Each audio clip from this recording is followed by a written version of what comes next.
আমাদের জীবনে সবচেয়ে দামি জিনিস হচ্ছে আমাদের ঈমান। সবচেয়ে দামি জিনিস কি? সাইয়েদনা বেলাল আল হাবাশি, উমাইয়া ইবনে খালাফ ওনার উপর অত্যাচারের স্টিম রোলার চালালো, কিন্তু ওনার অন্তর থেকে কালেমার বাণীটা ছিনিয়ে নিতে পারলো না। মুসা আলাইহিস সালামের উপর অনেক অত্যাচার চালিয়েছিল ফেরাউন, কিন্তু অন্তর থেকে ঈমানকে ছিনিয়ে নিতে পারে নাই। সাইয়েদনা বেলালকে উত্তপ্ত মরুভূমির মধ্যে শুইয়ে দেয়া হলো, পিঠ জ্বলে যাচ্ছিল, পুড়ে যাচ্ছিল। আপনারা জানেন যে আরব দেশের তপ্ত মরুভূমি এতটাই উত্তপ্ত, ওখানে চাল ফেলে দিলে ওইটা ক্ষয় হয়ে যায়, মুড়ি হয়ে যায়। সেটার মধ্যে শুইয়ে দিয়ে বলা হলো এবার আল্লাহরে ডাক। এতক্ষণ ডাকছিল লা ইলাহা ইল্লাল্লাহ, কিন্তু তারপরেও, এত অত্যাচারের পরেও ঈমান ছিনিয়ে নেওয়া যায় নাই। উনি আল্লাহর সংক্ষিপ্ত নাম নিয়ে জিকির করছিলেন। উনি পড়ছিলেন আহাদ। উনি পড়ছিলেন কি? এই আহাদ সূরাতুল ইখলাসের ভেতরে আছে না নাই? কুল হুয়াল্লাহু আল্লাহুস লাম ইয়ালিদ ওয়া লাম ইয়াকুল লাহু কুফুয়ান আহাদ। তো আহাদ হচ্ছে আল্লাহর নাম। এজন্য আমাদের অন্তর থেকে ঈমান ছিনিয়ে নেওয়া এত সোজা না। চিল্লায় বলেন ঠিক কিনা? মুমিনের কাছে সবচাইতে দামি জিনিস হচ্ছে তার ঈমান। ঈমান যদি চলে যায় সে সব হারালো, তার কিচ্ছু নাই। আর ঈমান যদি তার থাকে, তার সব হারিয়ে গেল, তার কিচ্ছু যায় আসে না। চিল্লায় বলেন ঠিক কিনা? এজন্য আমরা সব সময় কামনা করি যে আল্লাহ তাআলা আমাদেরকে ঈমানের সাথে রাখুক। আমরা পড়ি আমিন। এজন্য সব সময় শুকরিয়া করতে হবে একজনের, যিনি আমাদেরকে ঈমানের উপর থাকার তৌফিক এনায়েত করেছেন। তিনি কে? আল্লাহ। আল্লাহর শুকরিয়া কি কম কম না বেশি বেশি? বিশ্বনবী সাল্লাল্লাহু আলাইহি ওয়াসাল্লাম মসজিদে নববীতে সালাতের ইমামতি করছেন। আল্লাহু আকবার বলে নামাজ শুরু করলেন, রুকুতে গেলেন, রুকু থেকে দাঁড়িয়ে পড়লেন সামি আল্লাহু লিমান হামিদা। ফিসফিস আওয়াজে পেছনে থাকা সাহাবারা পড়লেন রব্বানা ওয়ালাকাল হামদ। এক সাহাবী অতিরিক্ত বাড়িয়ে পড়লেন হামদান কাসীরান তাইয়িবান মুবারাকান ফীহি। পারেন না সবাই? পড়েন হামদান কাসীরান তাইয়িবান মুবারাকান ফী। আবার আওয়াজ করে পড়েন হামদান কাসীরান তাইয়িবান মুবারাকান ফীহি। বিশ্বনবী সালাত শেষ করলেন, সালাম ফিরালেন, মুসল্লিদের দিকে মুখ ফিরিয়ে বললেন সামি আল্লাহু লিমান হামিদা বলে যখন আমি দাঁড়িয়েছি, তোমরা ফিসফিস করে পড়েছো রব্বানা ওয়ালাকাল হামদ। কে যেন পড়েছো হামদান কাসীরান তাইয়িবান মুবারাকান ফী? কে পড়েছো? আমি তো এটা কখনো শিখাই নাই। কোত্থেকে পেলে? কেন পড়েছো? দাঁড়াও। কেউ দাঁড়ায় না, ডানে বায়ে সামনে পেছনে কেউ দাঁড়ায় না। সবাই ভয় পেয়ে গেছে যে কি যেন কি হয়। বিশ্বনবী অভয় দিলেন, বললেন যে আমি কিছু বলবো না, দাঁড়াও। বিশ্বনবী অভয় দেওয়ার পর এক সাহাবী হাত তুলে দাঁড়িয়ে বললেন ইয়া রাসূলুল্লাহ আমি পড়েছি। বিশ্বনবী বললেন কেন পড়েছো? আমি তো এটা শিখাই নাই। সাহাবী বললেন ইয়া রাসূলুল্লাহ আল্লাহর প্রশংসা আমার কম কম করলে অন্তর জুড়ায় না, আমার করতে মনে চায় বেশি বেশি। এজন্য আমি নিজ থেকে এটা বানিয়ে বাড়িয়ে মিলিয়ে পড়ে দিয়েছি হামদান কাসীরান তাইয়িবান মুবারাকান ফী।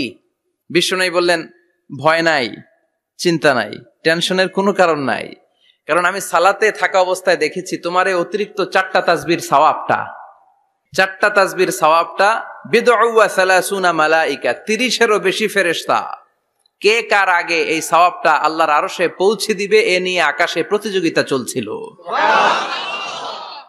এজন্য আল্লাহর প্রশংসা বেশি বেশি করার দরকার আছে না নাই? বিশ্বনবী সব সময় আল্লাহর প্রশংসা করতেন আর দোয়া করতেন আল্লাহ আমি যেন বেশি বেশি আপনার প্রশংসা করতে পারি, আমি যেন আপনার শুকরগুজার বান্দা হতে পারি। আল্লাহুম্মা জাআলনি সাবুরা ওয়া জাআলনি শাকুরা ওয়া জাআলনি ফি আইনি সগীরা ওয়া ফি আ'য়ুনিন নাসি কাবীরা। এর মানে হচ্ছে আল্লাহ আপনি আমারে ধৈর্যশীল বানান, আপনি আমাকে শুকরগুজার বানান, আমার চোখে আপনি আমারে ছোট বানান, গোটা বিশ্বের মানুষের চোখে আপনি আমারে বড় বানান। পড়েন আমিন। নিজের চোখে নিজেকে কি করবেন? ছোট। তাহলে মানুষের চোখে বড় বানাই দিবে কে? আল্লাহ। আর নিজেই যদি বলেন আমি বড়, ফেরাউনের মতো আনা রব্বুকুমুল আ'লা, আমি তোদের বড় খোদা, আল্লাহ কয় তুই হইলি হুদা। ঠিক কিনা? বড় হইতে পারে নাই। নীল নদের পানিতে সুবাই সুবাই আল্লাহ মারছে। চিল্লায় বলেন ঠিক কিনা? পৃথিবীতে কেউ তো স্থায়ী হয় না, হোক না সে ফেরাউন কিবা নমরুদ, কেউ ভাবে চিরদিন রয় না, কেউ ভাবে চিরকাল রয় না, পৃথিবীতে কেউ তো স্থায়ী হয় না। হোক না সে ফেরাউন কিবা নমরুদ, কেউ ভাবে চিরদিন রয় না, কেউ ভাবে চিরকাল রয় না। চিল্লায় বলেন ঠিক কিনা? চিরকাল কেউ থাকবে না, কারণ আল্লাহ ছাড় দেয়, তিনি ছেড়ে দেন না। মনে রাখবেন, আল্লাহ কি দেয় আর কি দেয় না। ফেরাউনরে কি দিছিল? ছাড় দিছে, ছাইরা দিছে। নমরুদরে কি দিছে? ছাড় দিছে, ছাইরা দিছে। এখনো দেখা যায় আল্লাহ অনেককে ছাড় দেয়, ঢিল দেয়, সুযোগ দেয়, কিন্তু আল্লাহ ছেড়ে দিবেন না। চিৎকার করে বলেন ঠিক কিনা? এজন্য সব সময় প্রশংসা করব কার? আল্লাহ। খাওয়ার সময় প্রশংসা কার? আল্লাহ। ঘুমানোর সময়, জিকির করার সময়, ঘুষ খাওয়ার সময়। ঘুষ খাওয়া যাবে? আর রাশি ওয়াল মুরতাশি কিলাহুমা ফিন্নার। ঘুষ যে দেয়, ঘুষ যে নেয়, উভয়ই জাহান্নামী। আল্লাহ ঘুষ থেকে আমাদেরকে বাঁচাও। বাংলাদেশে ঘুষ আছে না নাই? আল্লাহ ঘুষ থেকে হেফাজত করো, যৌতুক থেকে হেফাজত করো, পর্নোগ্রাফি থেকে হেফাজত করো, হিন্দি সিনেমা থেকে হেফাজত করো, মারামারি কাটাকাটি থেকে তুমি আমাদেরকে হেফাজত করো। গোটা বাংলার জমিনে ঐক্য প্রতিষ্ঠা করার তৌফিক দাও। মদিনার সমাজ যেন আমাদের দেশে প্রতিষ্ঠিত হয়, আল্লাহ তুমি তৌফিক দাও। চিল্লায় পড়েন আমিন। এজন্য বিপদে আপদে মুমিন সব সময় প্রশংসা করে কার? আল্লাহ। আল্লাহর প্রশংসা করে শেষ করা যায়? যাবে? ওয়া ইন তাউদ্দু নি'মাতাল্লাহি লা তুহসুহা। আমার নেয়ামত যদি গুনতে শুরু করে দাও, গুনে শেষ করা যাবে না। আর নেয়ামতের প্রশংসা যদি করো, আমি নেয়ামত আরো বাড়িয়ে দেব। আর যদি প্রশংসা না করো, তাহলে জেনে রাখো আমার শাস্তি বড় কড়া। আমি সব সময় ধরি না, ধরলে সারি না। এজন্য সবসময় প্রশংসা করতে হবে কার? আল্লাহ। বিপদে আপদে সুখে দুঃখে আল্লাহর প্রশংসা। অভিযোগ কমিয়ে দেন, দেখবেন সুখে থাকবেন। এইটা নাই, ওইটা নাই, এইটা পাই নাই, ওইটা পাই নাই, জীবনে এইটা হই নাই রে, ওইটা পাইলাম না রে, এরকম অভিযোগ করে দেদারসে অনেক। এরকম লোক আছে না নাই? এরা অসুখী, এরা অসফল। সফল ব্যক্তিদের একটা গুণাবলী হচ্ছে এরা কমপ্লেইন করে কম। কমপ্লেইন করে কম, তারা শুকরিয়া করে বেশি। দে আর ভেরি গ্রেটফুল। তারা শুকরিয়া করে বেশি। এটা পাই নাই, ওইটা পাই নাই, এগুলো বলবেন না। কারণ আপনি যেটা পাইয়া খুশি না, অনেকে এইটা পাওয়ার জন্য সংগ্রাম করে যাচ্ছে। আপনি এখন যেই জায়গাটাতে আছেন, এই জায়গাটাতে পৌঁছা অনেকের স্বপ্ন। আপনি এটা পেয়ে খুশি না, কিন্তু আপনার জায়গায় পৌঁছার জন্য অনেকে স্ট্রাগল করে যাচ্ছে, সংগ্রাম করে যাচ্ছে। আপনি যেই পজিশনে আছেন, শুধু এই পজিশনে আসাটাই অনেকের স্বপ্ন। তো শুকরিয়া করবেন না কেন? এজন্য সব সময় আমাদের বেশি বেশি শুকরিয়া করতে হবে কার? রব্বুল আলামিন বলেন, কুল লাউ কানাল বাহরু মিদাদাল লিকালিমাতি রাব্বি লানাফিদাল বাহরু ক্বাবলা আন তানফাদা কালিমাতু রাব্বি ওয়ালাউ জিনা বিমিসলিহি মাদাদা। সাগরের জলকে কালি করে, গাছের পাতাকে খাতা করে, তোমার মহিমা লেখা শেষ হবে না, যদিও লিখি প্রভু জীবন ভরে। সাগরের জলকে কালি করে, গাছের পাতাকে খাতা করে, তোমার মহিমা লেখা শেষ হবে না, যদিও লিখি প্রভু জীবন ভরে। সাগরের জলকে কালি করে। চিল্লায় বলেন ঠিক কিনা? সব সাগর মহাসাগরের জল যদি কালি হয়ে যায়, কি উপমা দিলেন আল্লাহ। সব সাগরের পানি যদি কালি হয়ে যায়, সব গাছের পাতাও যদি খাতা হয়ে যায়, আর সাগরের জল নামক কালি দিয়ে গাছের পাতা নামক খাতার উপরে যদি আমি আল্লাহর প্রশংসা তোমরা লিখতে শুরু করে দাও, সাগরের জল শেষ হয়ে যাবে, গাছের সব পাতাগুলো ফুরিয়ে যাবে, আমি আল্লাহর প্রশংসা করে শেষ করা যাবে না। সুবহানাল্লাহ বাড়িতে যায় বলবেন। সাগরের জল চারটেখানে কথা। কয়টা সাগর দেখছেন আপনি? কয়টা সাগর ঘুরছেন? প্রশান্ত মহাসাগর দেখছেন আপনি? আটলান্টিক মহাসাগর দেখেছি আমরা? দেখি নাই। প্রশান্ত মহাসাগরের সবচেয়ে গভীর জায়গার নাম মারিয়ানা ট্রেঞ্চ। প্রায় 36,000 ফিট ওইটা ডেপথ, গভীরতা। কয় হাজার ফিট গভীর?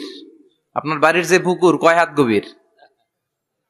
হ্যাঁ, 36,000 ফিট। Can you imagine? কল্পনা করতে পারেন 36,000 ফিট গভীর এটা মারিয়ানা ট্রেঞ্চ, প্রশান্ত মহাসাগর। আর এই পৃথিবীর সবচেয়ে উঁচু যে পাহাড়টা, এটার নাম মাউন্ট এভারেস্ট। এটার উচ্চতা প্রায় অ্যাপ্রক্সিমেটলি অ্যারাউন্ড 29,000 ফিট। পাহাড়, পৃথিবীর সবচেয়ে উঁচু পর্বত শৃঙ্গ মাউন্ট এভারেস্ট 29,000 ফিট। আর পৃথিবীর সবচেয়ে গভীর সাগর, প্রশান্ত মহাসাগরের সবচেয়ে গভীর জায়গা মারিয়ানা ট্রেঞ্চ, ওইটা নাকি 36,000 ফিট। তাহলে ওই পাহাড়কে তুলে ধরে এনে প্রশান্ত মহাসাগরের সবচেয়ে গভীর জায়গা মারিয়ানা ট্রেঞ্চের উপর যদি ছেড়ে দেয়া হয়, পুরো পাহাড় ডুবে যাবে। সুবহানাল্লাহ নাই? পুরো পাহাড় ডুবে যাবে, উপরে পানি থেকে যাবে প্রায় 7,000 ফিট। আল্লাহু আকবার। এই পৃথিবীর দ্বিতীয় গভীরতম সাগরের নাম আটলান্টিক মহাসাগর। এ সাগরের সবচেয়ে গভীর জায়গার নাম হচ্ছে পুয়ের্টো রিকো।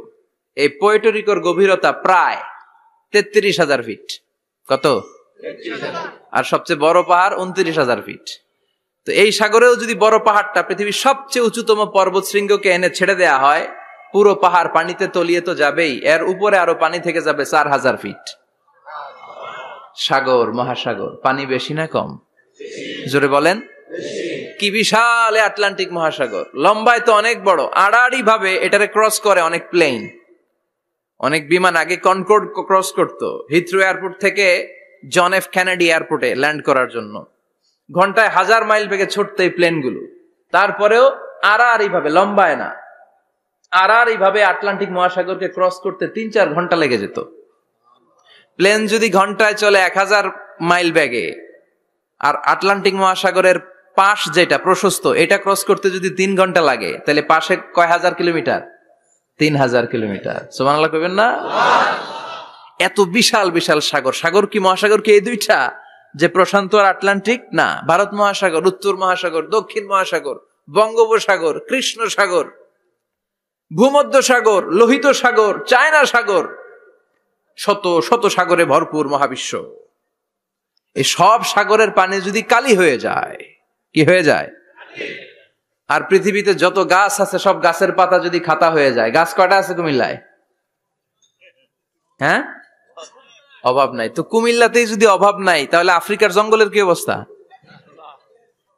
কি পরিমাণে গাছ, বৃক্ষরাজি আল্লাহ তৈরি করেছেন। এই সব গাছের পাতা যদি এরকম খাতা হয়ে যায়, আর এই সাগরের জল নামক কালি দিয়ে যদি এই খাতায় আল্লাহর জিকির লিখতে শুরু করেন, প্রশংসা লিখতে শুরু করেন, গাছের পাতাও শেষ, সাগরের পানিও শেষ, শেষ হবে না আল্লাহর জিকির আর প্রশংসা। আল্লাহু আকবার। এজন্য সব সময় প্রশংসা করতে হবে একজন সত্তার, তিনি কে? সে আল্লাহ বললেন, হুয়াল আউয়ালু ওয়াল আখিরু ওয়াজ যাহিরু ওয়াল বাতিন ওয়া হুয়া বিকুল্লি শাইইন আলিম। আল্লাহ বললেন, আমার প্রশংসা করবি না কেন? আমি সবার প্রথমে, আমি সবার শেষে, আমি প্রকাশ্যে, আমি গোপনে। কার কথা? প্রথমে কে? জোরে বলেন। প্রথমে আল্লাহ আল্লাহ, শেষেও আল্লাহ আল্লাহ, আকাশে আল্লাহ আল্লাহ, জমিনে আল্লাহ আল্লাহ। পড়েন পড়েন। প্রথমে আল্লাহ আল্লাহ, শেষেও আল্লাহ আল্লাহ, আকাশে আল্লাহ আল্লাহ, জমিনে আল্লাহ আল্লাহ। আবার পড়েন। প্রথমে, শেষেও, আকাশে আল্লাহ আল্লাহ, জমিনে আল্লাহ আল্লাহ। নিখিল জাহান গায়ে গুণগান, তারে নামে গায় আমরাও গাহি তাআলা, হামদে বারি তাআলা, হামদে বারি তাআলা, হামদে বারি তাআলা। পড়েন আল্লাহু আকবার। তিনি প্রথম, তিনি শেষ, তিনি প্রকাশ্য, তিনি গোপন। এজন্য প্রশংসা চলবে একজনের। চিল্লায় বলেন কে? আল্লাহ তোমার প্রশংসার জন্য আমরণ আমরা করতে পারি, তৌফিক দাও।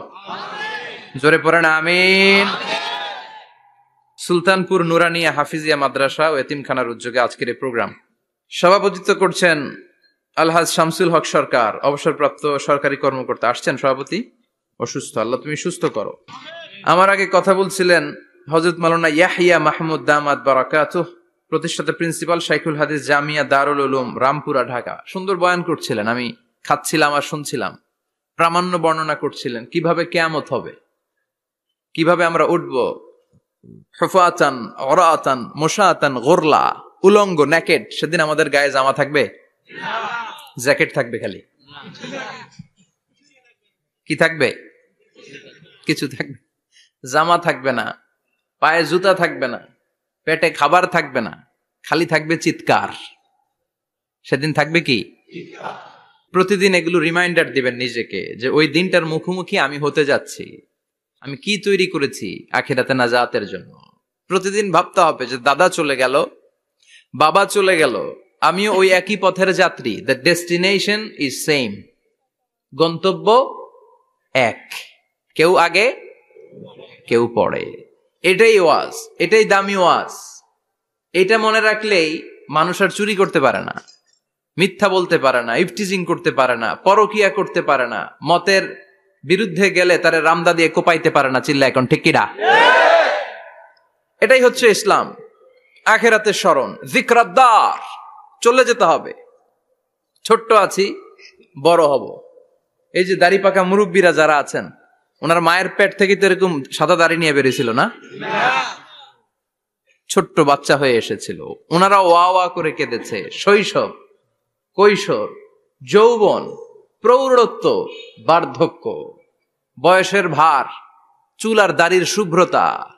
আগে ছিল সিঙ্গেল, হয়েছে ডবল, এরপর হয়েছে মেয়ের বাপ, এরপরে শ্বশুর, এরপরে নানা। This is the circle of life. এটাই সার্কেল, রাউন্ড, এভাবে ঘুরে আবার চলে যেতে হবে। এই চিন্তাটা যদি মাথায় থাকে, ওই লোক টেন্ডারবাজি করতে পারে? চাঁদাবাজি, ইফটিজিং, মিথ্যা বলতে পারে? যৌতুক খেতে পারে? এজন্য সব সময় give yourself the reminder of আখিরা। আখিরাতের রিমাইন্ডার নিজে দেন।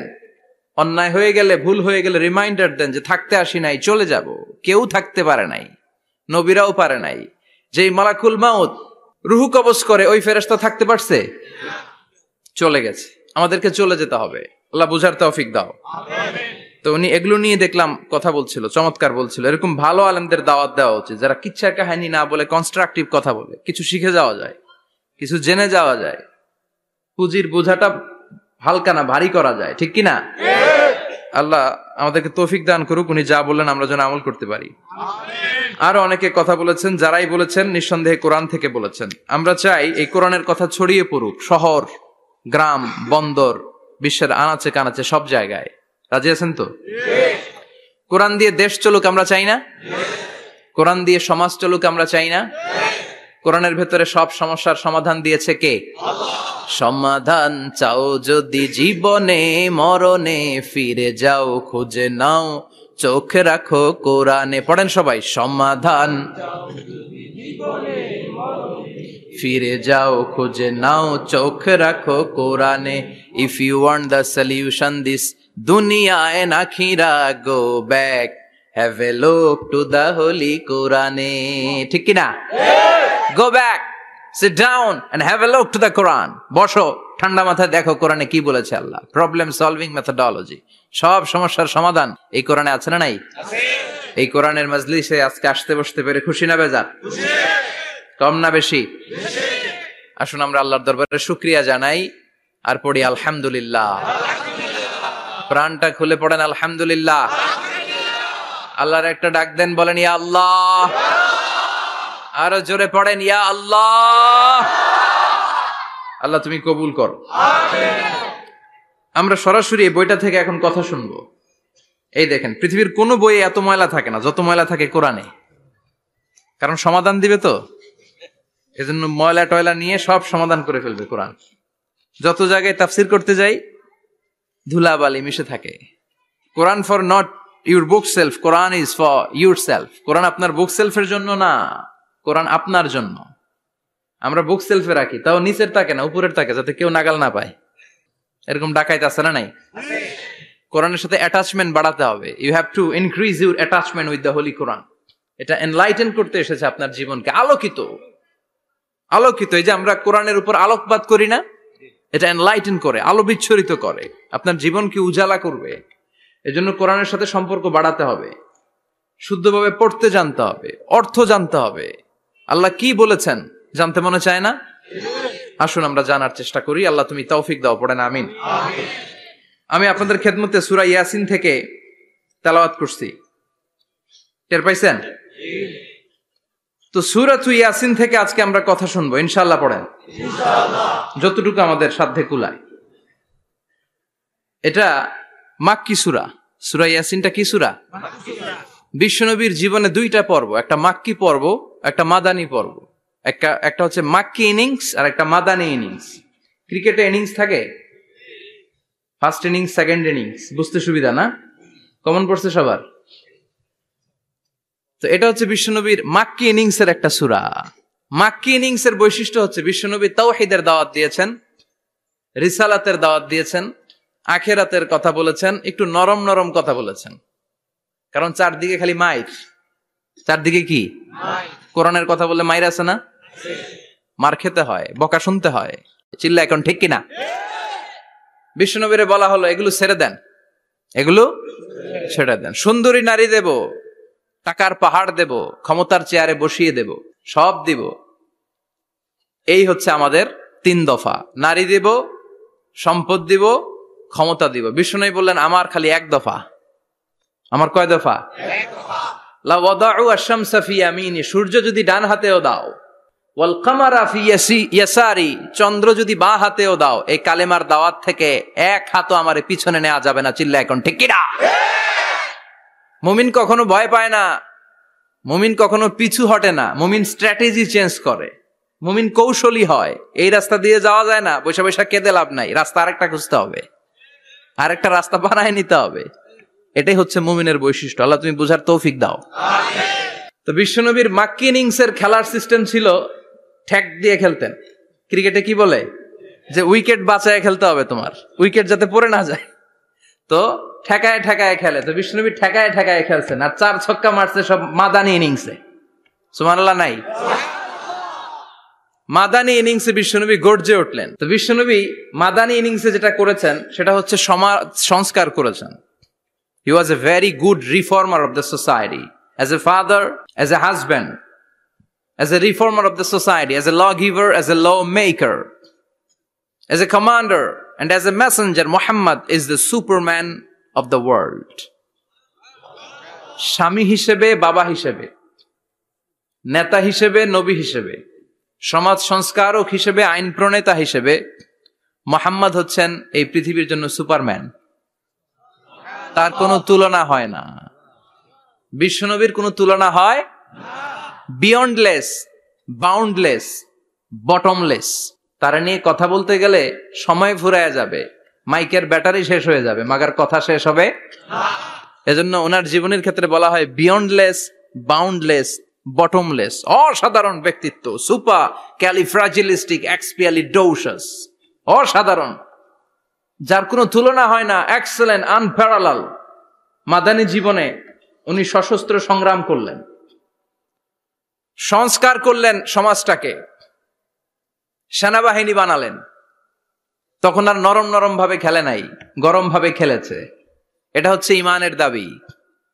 মুমিনরা কৌশলী হয়, যখন যে পরিস্থিতি, ওই পরিস্থিতির সাথে তাদের স্ট্র্যাটেজি তারা পাল্টায়। তো বিশ্বনবীর মাদানী ইনিংসে এই সূরা নাজিল হয়নি, হয়েছে মাক্কি ইনিংসে, মাক্কি সূরা। এই সূরার অনেক ফজিলত, ছোটবেলা থেকেই সূরা ইয়াসিনের অনেক ফজিলতের কথা আমরা শুনেছি না? বিশ্বনবী বলতেন ইন্না ফিল জাসাদি মুদগা, দেহে একটা গোশতের টুকরা আছে, ইযা সালুহাত সালুহাল জাসাদু কুল্লু, এই দেহের গোশতের টুকরা যদি ভালো হয়ে যায়, পুরো দেহটারে ভালো করে দেয় কে? আল্লাহ। এই দেহের গোশতের টুকরাটা যদি পচে যায়, পুরো দেহটারে নষ্ট করে দেয় কে? আল্লাহ। বিশ্বনবী বললেন আলা ওয়াহিয়াল কলব, টুকরাটার নাম হলো কলব। টুকরাটার নাম কি? এজন্য কলবের মধ্যে আল্লাহর জিকির বসাইতে হবে। কি বসাবেন? নাকি আয়না বসাবেন? আয়না বসায় না? আয়না বসাইয়া দে মোর দয়াল বাবা, কেবলা কাবা, সব মুখস্থ। আয়না বসাইয়া দে মোর। নবীর কলবে আয়না বসায় নাই নবী। সেদিন আবু বকর, ওমর ফারুক কেউ আয়না বসাইছে? আবু হানিফা, শাফিঈ এরা কলবের মধ্যে আয়না বসাইছে? বসাইছে জিকির। চিল্লায় বলেন বসাইছে কি? এজন্য আল্লাহ বললেন আলা বিযিক্রিল্লাহি তাতমাইন্নুল কুলুব। দুনিয়ার কোন জিনিস দিয়ে কলব ঠান্ডা হয় না, দুনিয়ার কোন জিনিস দিয়ে কলব পরিচ্ছন্ন হয় না। কলব শুধু পরিচ্ছন্ন হয় একটা জিনিস দিয়ে, লা ইলাহা ইল্লাল্লাহ, লা ইলাহা ইল্লাল্লাহু মুহাম্মাদুর রাসূলুল্লাহ সাল্লাল্লাহু আলাইহি ওয়াসাল্লাম। সূরা ইয়াসিন ছাড়াও এই সূরার অনেকগুলো নাম তাফসীর গ্রন্থে পাওয়া যায়। এই সূরার একটা নাম হচ্ছে সূরাতুল কাদিয়া। সূরাতুল তাকদি হাজাতা কারিইহা। যে এই সূরা তেলাওয়াত করে ওই তেলাওয়াতকারীর যে হাজত আছে, প্রয়োজন আছে, এই সূরার বরকতে আল্লাহ তার প্রয়োজন পূরণ করে দেয়। আমাদের জীবনে প্রয়োজন আছে না নাই? কার কাছে চাইবো? বিপদে পড়লে কারে বলবো? আমরা বিপদে পড়লে প্রথমে শেয়ার দেই ফেসবুকে। কোথায় শেয়ার? আগে শেয়ার দিব কার কাছে? মনে থাকবে? বিপদে পড়লে ফেসবুকে শেয়ার দিব না, বন্ধুরে শেয়ার করব না, বউয়ের কাছেও পরে শেয়ার করব, আগে শেয়ার করব কার কাছে? মনে থাকবে? এজন্য বিশ্বনবী বলতেন এই সূরার নাম সূরাতুল কাদিয়া। মানুষের হাজত পূরণ করে দেয়। এই সূরা তেলাওয়াত করে যদি আপনি আল্লাহর কাছে কোনো বিপদ থেকে পানা চান অথবা কোনো প্রয়োজন নিয়ে দোয়া করেন, সূরার বরকতে প্রয়োজনটা পূর্ণ করে দেয় কে? আল্লাহ। কেউ যেটা পারে না পারে কে? আল্লাহ। কেউ যেটা দেয় না দেয় কে? আল্লাহ। কেউ যেটা শোনে না শোনে কে? আল্লাহ। তাহলে পেলাম সূরাতুল কাদিয়া। আরেকটা নাম আছে সূরার, সেটা হচ্ছে সূরাতুল আযীমা, সুমহান সূরা। কি সূরা? সুমহান, আযীমা। এই আযীম আর আযীমা এই শব্দ দুইটা অনেক দামি, আল্লাহ যে কোনো জায়গায় ব্যবহার করেন নাই। বিশ্বনবীর চরিত্রের উপমা দিতে যে আল্লাহ আযীম শব্দ বলেছেন, তাই না? রব্বুল আলামিন বলেন ওয়া ইন্নাকা লাআলা খুলুকিন আযীম। ও নবী, সাধারণ কোন চরিত্র আপনারে আমি দেই নাই, আপনারে আমি দিয়েছি আযীম একটা চরিত্র, খুলুকুন আযীম। And verily indeed you are on a very good standard of character. অসাধারণ চরিত্র দিয়েছি। বিশ্বনবীর চরিত্র বুঝাতে যে আল্লাহ কি শব্দ ব্যবহার করেছেন? কথা বলে না, তাফসীর শিখে যেতে হবে। কোন শব্দ ব্যবহার করেছেন? আযীম। আবার আল্লাহ নিজের পরিচয় দিতে যে আযীম বলেছেন, ওয়ালা ইয়াউদুহু হিফযুহুমা ওয়া হুয়াল আলিয়্যুল আযীম। সুবহানাল্লাহ। আকাশ জমিনের নিয়ন্ত্রণ করতে যে আল্লাহ কখনো ক্লান্ত হয় নাকি? কারণ তিনি হচ্ছেন আল আলিয়্যুল আযীম। আল্লাহু আকবার। তার মানে নবীর চরিত্রের ক্ষেত্রে আযীম, আল্লাহর নিজের সত্তার ক্ষেত্রে আল্লাহ বললেন আযীম। আবার বললেন কিয়ামতের দিন গোটা পৃথিবীটারে আমি নাড়িয়ে দেব, গোটা পৃথিবীতে একটা আমি ভূমিকম্প দিব। এ কথাও কোরআনে আছে না নাই? ইযা জুলজিলাতিল আরদু জিলজালাহা আল কারিয়াতু মাল কারিয়া। পুরো পৃথিবী কাঁপিয়ে দিব। এই কাঁপাকাঁপিটা ওই দিনের ভূমিকম্পটা কি অন্যান্য সময়ের ভূমিকম্পের মতো হবে? এই ভূমিকম্পকে আল্লাহ বলেছেন আযীম। ইন্না জালজালাতাস সাআতি লা শাইউন আযীম। সেদিনের ভূমিকম্প সাধারণ কোনো আর্থকোয়েক নয়, সাধারণ ভাইব্রেশন না, এটা আযীম।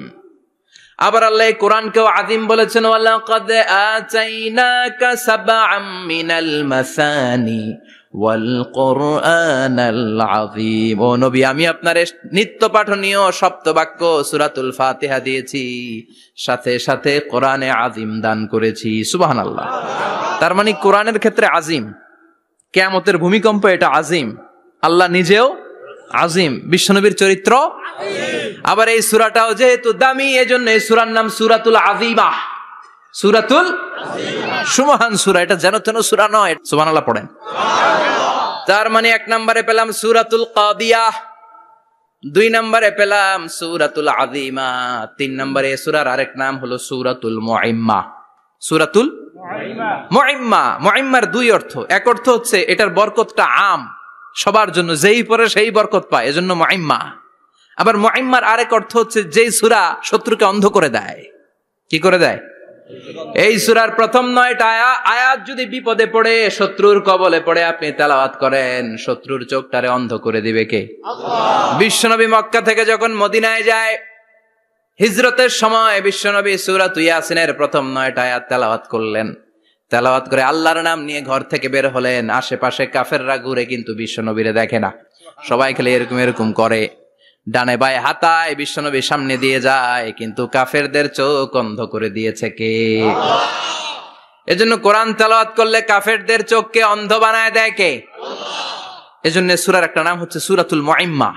কি নাম? অন্ধ করে দেয়। তাফসিরে কুরতুবির মুসান্নিফ ইমাম আল কুরতুবি, উনাকে জালিম বাদশা বন্দী করেছিল। ওনার তাফসিরে এসেছে উনি শক্তিশালী লোক ছিলেন, জেলখানা ভেঙে বাঁচার জন্য দিয়েছে দৌড়।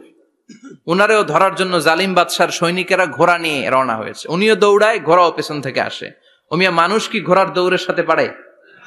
উনি হাঁটতে হাঁটতে হয়রান হয়ে এক বালুর ময়দানে যে ধপাস করে পড়েছেন। ওরাও ঘোড়া দিয়ে এসে নেমেছে, কিন্তু আজীব তামাশা, উনি বালুতে ধপাস করে পড়েই সূরাত ইয়াসিনের প্রথম 9 আয়াত তেলাওয়াত করতে শুরু করেছেন। ওরা নিচে নেমে ডানে বায়ে সামনে পিছনে খালি খুঁজে, কিন্তু দেখে না, সামনে কিন্তু বসা। ওদের চোখটার অন্ধ করে দিছে কে? আল্লাহ। বিশ্বাস হয়? ঈমান হয়? এজন্য বিপদে পড়লে সূরাত ইয়াসিনের প্রথম 9 আয়াত পড়তে রাজি আছেন? আল্লাহ তুমি তৌফিক দাও। আমিন। আরো জোরে পড়েন আমিন। এজন্য আল্লাহ চমৎকার ভাবে এই সূরাটা শুরু করে দিলেন। 2টা কাটা অক্ষর দিয়ে আল্লাহ বললেন ইয়াসিন ওয়াল কুরআনিল হাকীম ইন্নাকা লামিনাল মুরসালিন আলা সিরাতিম মুস্তাকিম। পড়েন সুবহানাল্লাহ। ইয়াসিন সূরাটা শুরু করলেন কি দিয়ে? ইয়াসিন। এটা কি কোনো বাক্য? এটা কি কোনো শব্দ? এটা কি অক্ষর? 2টা। প্রথম অক্ষরের নাম, দ্বিতীয়টা আওয়াজ করে বলেন, প্রথম অক্ষরটার নাম, দ্বিতীয়টা। খুব চমৎকার না? বাক্য দিয়ে এই সূরাটা শুরু করে নাই। যেমন ইযা জুলজিলাতিল আরদু জিলজালাহা, এই সূরার প্রথম আয়াত, এটা একটা বাক্য না? ওয়াদ-দুহা ওয়াল-লাইলি ইযা সাজা, বাক্য না? কিন্তু ইয়াসিন এটা কি কোনো বাক্য? এটা কি কোনো শব্দ? না, এটা কাটা 2টা অক্ষর। সুবহানাল্লাহ পড়েন। আল্লাহ 114টা সূরার প্রায় 29টা সূরা এরকম কাটা কাটা অক্ষর দিয়ে শুরু করেছেন। সুবহানাল্লাহ নাই? এই 29টা সূরা কখনো আল্লাহ একটা অক্ষর দিয়ে শুরু করেছেন, কখনো 2টা অক্ষর দিয়ে, কখনো 3টা দিয়ে, কখনো 4টা দিয়ে, কখনো 5টা দিয়ে।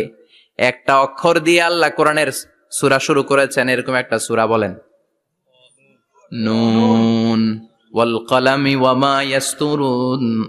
নুন, নুন দিয়ে সূরা শুরু হয়ে গেছে। তারপরে কফ, এক অক্ষর দিয়ে সূরা শুরু হয়ে গেছে। সুবহানাল্লাহ পড়েন। সুবহানাল্লাহ। এবার বলেন 2 অক্ষর দিয়ে সূরা শুরু হয়েছে এরকম সূরা বলেন। আমিন। এত দূরে যান কেন? এটা আছে না নাই? আছে। ইয়াসিন। সুবহানাল্লাহ পড়েন। ইয়াসিন 2 অক্ষর দিয়ে। তারপরে হামিম। এবার 3 অক্ষর দিয়ে আল্লাহ সূরা শুরু করছেন এরকম, আলিফ লাম মিম তা সিন মিম। আল্লাহু আকবার। আল্লাহু আকবার। আবার 4টা অক্ষর দিয়ে সূরা শুরু হয়েছে এরকম আছে না নাই? হাফেজ সাহেব কোন? আলিফ লাম মিম রা, আলিফ লাম মিম সাদ, আছে না নাই? আবার 5টা কাটা অক্ষর দিয়ে সূরা শুরু হয়েছে এরকম সূরাও আছে না নাই? সূরা মারিয়ামের শুরুতে কি আছে? কাফ হা ইয়া আইন সাদ। সুবহানাল্লাহ পড়েন। এরকম প্রায় 29টা সূরা আল্লাহ কাটা কাটা অক্ষর দিয়ে শুরু করেছেন, কোনো বাক্য দিয়ে নয়, কোনো শব্দ দিয়ে নয়। কি দিয়ে? হারফ দিয়ে। হারফ, এই হারফগুলোরে বলে হুরুফ আত-তাহাজ্জি বা হুরুফ আল-মুকাত্তাআত, কাটা কাটা অক্ষর। মনে রাখবেন কোরআনের আয়াতগুলো 2 ভাগে বিভক্ত, একটা মুহকাম, একটা মুতাশাবিহ। মুহকাম মানে যেগুলোর অর্থ আমরা জানি, যেগুলোর ব্যাখ্যা আমরা জানি, যেটার ইন্টারপ্রিটেশন, এক্সপ্লেনেশন আমাদের জানা আছে। আর মুতাশাবিহ আমরা অর্থ জানি না, আমরা ব্যাখ্যা জানি না, এটা দিয়ে আসলে কি বুঝাইছে আমরা কেউ জানে না। জানে একজন, চিল্লায় বলেন তিনি কে? আল্লাহ বলেন ওয়া ইন কুনতুম ফি রাইবিম মিম্মা নাযালনা আলা আবদিনা ফাআতু বিসূরাতিন মিন মিসলিহি ওয়াদউ শুহাদাআকুম মিন দুনিল্লাহি ইন কুনতুম সাদিকিন। আল্লাহ বললেন ও জাহেলি যুগের লোকেরা, শোনো শোনো, এত আরবি কবিতা বানাতে পারো, এত গল্প লিখতে পারো, আরবিতে এত নোবেল বানাতে পারো, উপন্যাস বানাতে পারো, আর্টিকেল লিখতে পারো, আমার নবীর উপর যে কোরআন আমি নাজিল করেছি এই কোরআনের ব্যাপারে অন্তরে যদি কোনো সন্দেহ থাকে, বাপের বেটা হলে পারলে কোরআনের মতো একটা সূরা বানিয়ে নিয়ে আসো। পারছে? কিয়ামত পর্যন্ত কেউ পারবে? বিশ্বনবী যেই জামানাতে এসেছিলেন ওই জামানায় আরবি ভাষা সাহিত্যের উৎকর্ষতা সাধিত হয়েছিল। আরবি ভাষার এতটা উৎকর্ষ পৃথিবী কখনো দেখে নাই। কবিতা, গদ্য, পদ্য, গল্প, উপন্যাস, রচনা, প্রবন্ধ, আর্টিকেলের সয়লাভ। এই ভাষা সাহিত্যিকদের চোখে আঙ্গুল দিয়ে আল্লাহ বুঝাতে চাইলেন, এত অর্থ করতে পারো, এত ব্যাখ্যা জানো, এত বড় বড় বুলিয়া ওড়াও, এত কিছু তুমি জানো, তাহলে বলো ইয়াসিন অর্থ কি? সুবহানাল্লাহ কইবেন না? তাইলে বল নুন অর্থ কি, কফ মানে কি, আলিফ লাম রা মানে কি, ফাবুহিতাল্লাযী কাফার। কেউ জানে না, কেউ উত্তর দিতে পারে না। কোন সুবহানাল্লাহ। এটা কোরআনের মুজিজা, এটার অর্থ কেউ জানে না। আর এগুলোর অর্থ নিয়ে খোঁচাখুচি করাও ঠিক না। তবে মুফাসসিরিন ইকরাম এগুলোর কিছু অর্থ সম্ভাব্য বলার চেষ্টা করেছেন। যেমন ইয়াসিনের অর্থ ইবনে আব্বাস বলেছেন এর অর্থ হতে পারে ইয়া ইনসান, হে মানুষ। সুবহানাল্লাহ পড়েন। কেউ কেউ বলেছে এটার অর্থ হতে পারে ইয়া সাইয়্যিদ আল মুরসালিন। কেউ কেউ বলেছেন ইয়াসিন হতে পারে ইসমুল্লাহ, আল্লাহর নাম। কেউ বলেছেন এটা হতে পারে ইসমুন লিন নবী, বিশ্ব নবীর নাম। আবার কেউ কেউ বলেছেন ইয়াসিন হতে পারে এই কোরআনে কারিমের একটা নাম। কোন সুবহানাল্লাহ। এই সম্ভাব্য সব কথাগুলো বলে পৃথিবীর সব মুফাসসিররা বলতে বাধ্য হয়েছেন আল্লাহু আ'লামু বিমুরাদিহি বিহি। এটার দ্বারা আসল অর্থ যে কি এটা আমরা কেউ জানি না। জানে কে? আল্লাহ। চিৎকার করে বলতে হবে, জানে কে? আল্লাহ। তাহলে ইয়াসিন মানে আমরা জানি না। ইয়াসিনের অর্থ আমরা ছেড়ে দেব কার উপর? আল্লাহ। এরপর আল্লাহ বললেন ওয়াল কোরআনিল হাকিম, প্রজ্ঞাময় বিজ্ঞানময় কোরআনের শপথ। ওয়াল কোরআনিল হাকিম, বিজ্ঞানময় প্রজ্ঞাময় কোরআনের শপথ বা কসম। ওয়াল কোরআনিল হাকিম, যে ওয়া, এই ওয়াটারে আরবিতে বলে ওয়া আল কাসামিয়া। কি বলে? ওয়া আল কাসামিয়া। কসম কাটার জন্য আল্লাহ এই ওয়া ব্যবহার করেছেন। যত জায়গায় কোরআনে আল্লাহ কসম কেটেছেন ওই কসমের শব্দটার আগে ওয়া আছে না নাই? ও মিয়া, কোরআনে আল্লাহ সময়ের শপথ করেছেন, কসম কেটেছেন, যুগের কসম কেটেছেন। যুগের সময়ের আরবি হলো আল আসর। এই আসরের আগে ওয়া আছে না নাই? কি বলছে আল্লাহ? ওয়াল আসর, ওয়াল। আবার তিন ফলের কসম আল্লাহ কোরআনে কেটেছেন। কি বলেছেন? ওয়াত্তিন, মানে তিনের কসম। জাইতুনের কসম কেটেছেন, বলেছেন ওয়াজ জাইতুন। তুর পাহাড়ের কসম কেটেছেন, বলেছেন ওয়া তুরে সিনিন। যত জায়গায় কসম তত জায়গায় ওয়াও আছে না নাই? পাহাড়ের নামে কসম কেটেছেন, আল্লাহ বলেছেন ওয়াত্তুর।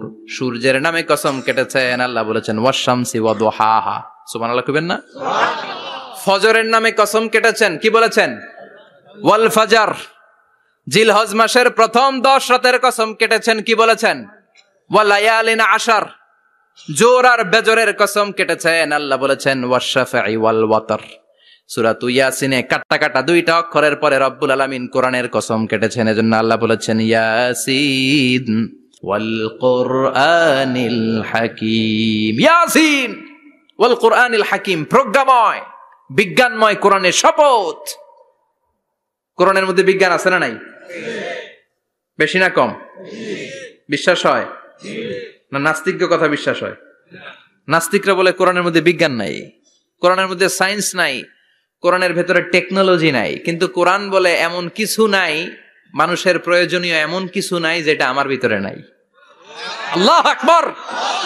আল্লাহ বললেন মা ফাররাতনা ফিল কিতাবি মিন শাই, কিতাবের মধ্যে আমি কিছু বাদ রেখে দেই নাই। ইতিহাসের কথা বলেছি, পাতালপুরীর কথা বলেছি, ঊর্ধ্ব জগতের কথা বলেছি, মহাকাশের কথা বলেছি, cosmology, astrology, geology, zoology, botany, human anatomy, embryology, সব কিছুর কথা কোরআনের মধ্যে দিয়েছে কে? আল্লাহ। কোরআনের ভেতরে মানুষের কথা আছে না নাই? আছে।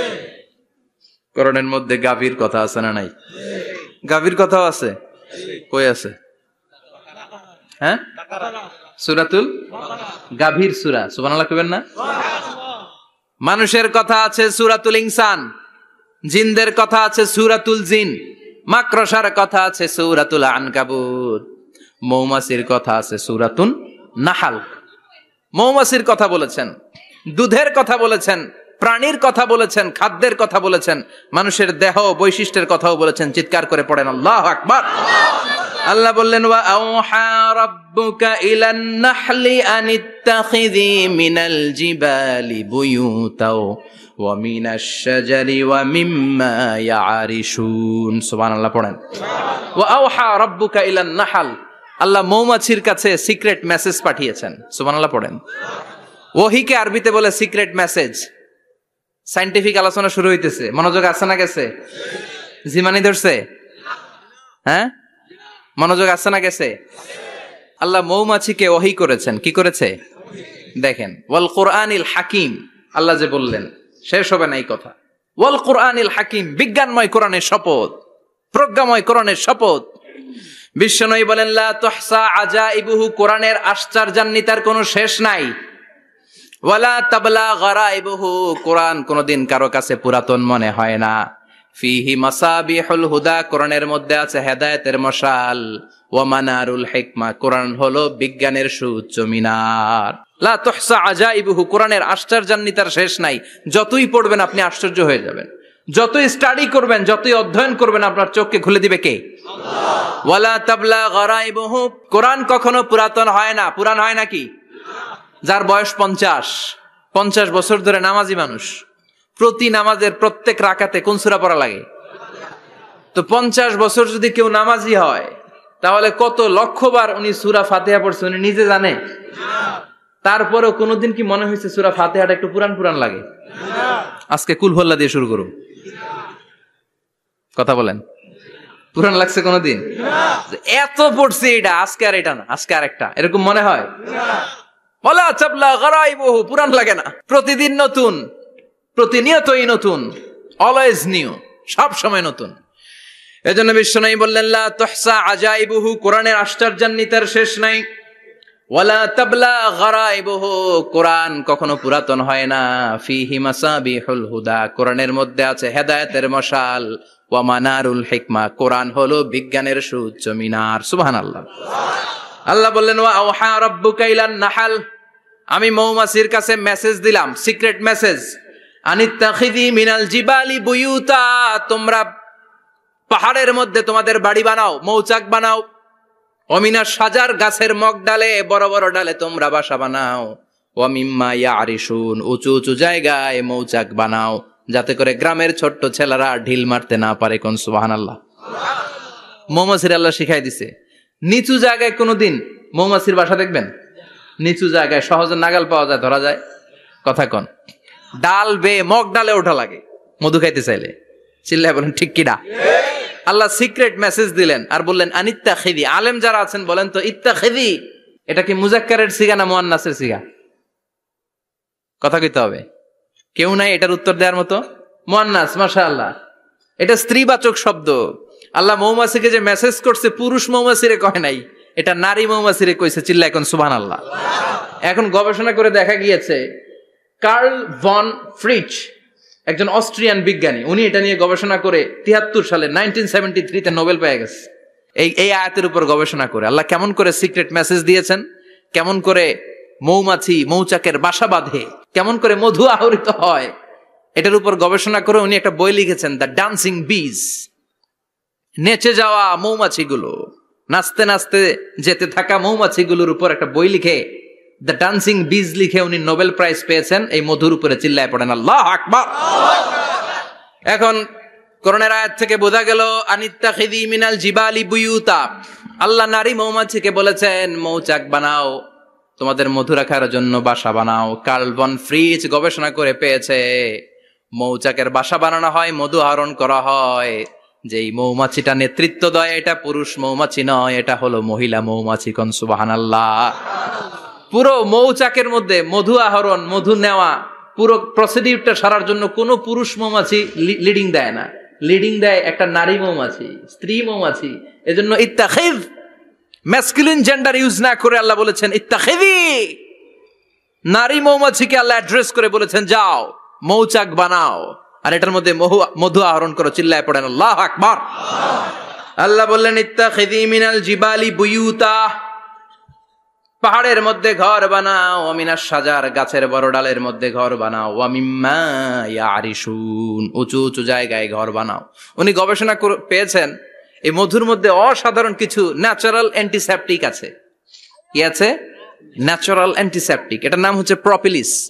প্রপিলিস নামে একটা লিকুইড পাওয়া যায় মৌচাকের মধ্যে। এটা কাটা জায়গায় লাগা দিলে স্যাভলন ডেটল কিছু লাগানো লাগবে না। ওই প্রপিলিসের কারণে আপনার কাটা জায়গা এমনি শুকায় যাবে।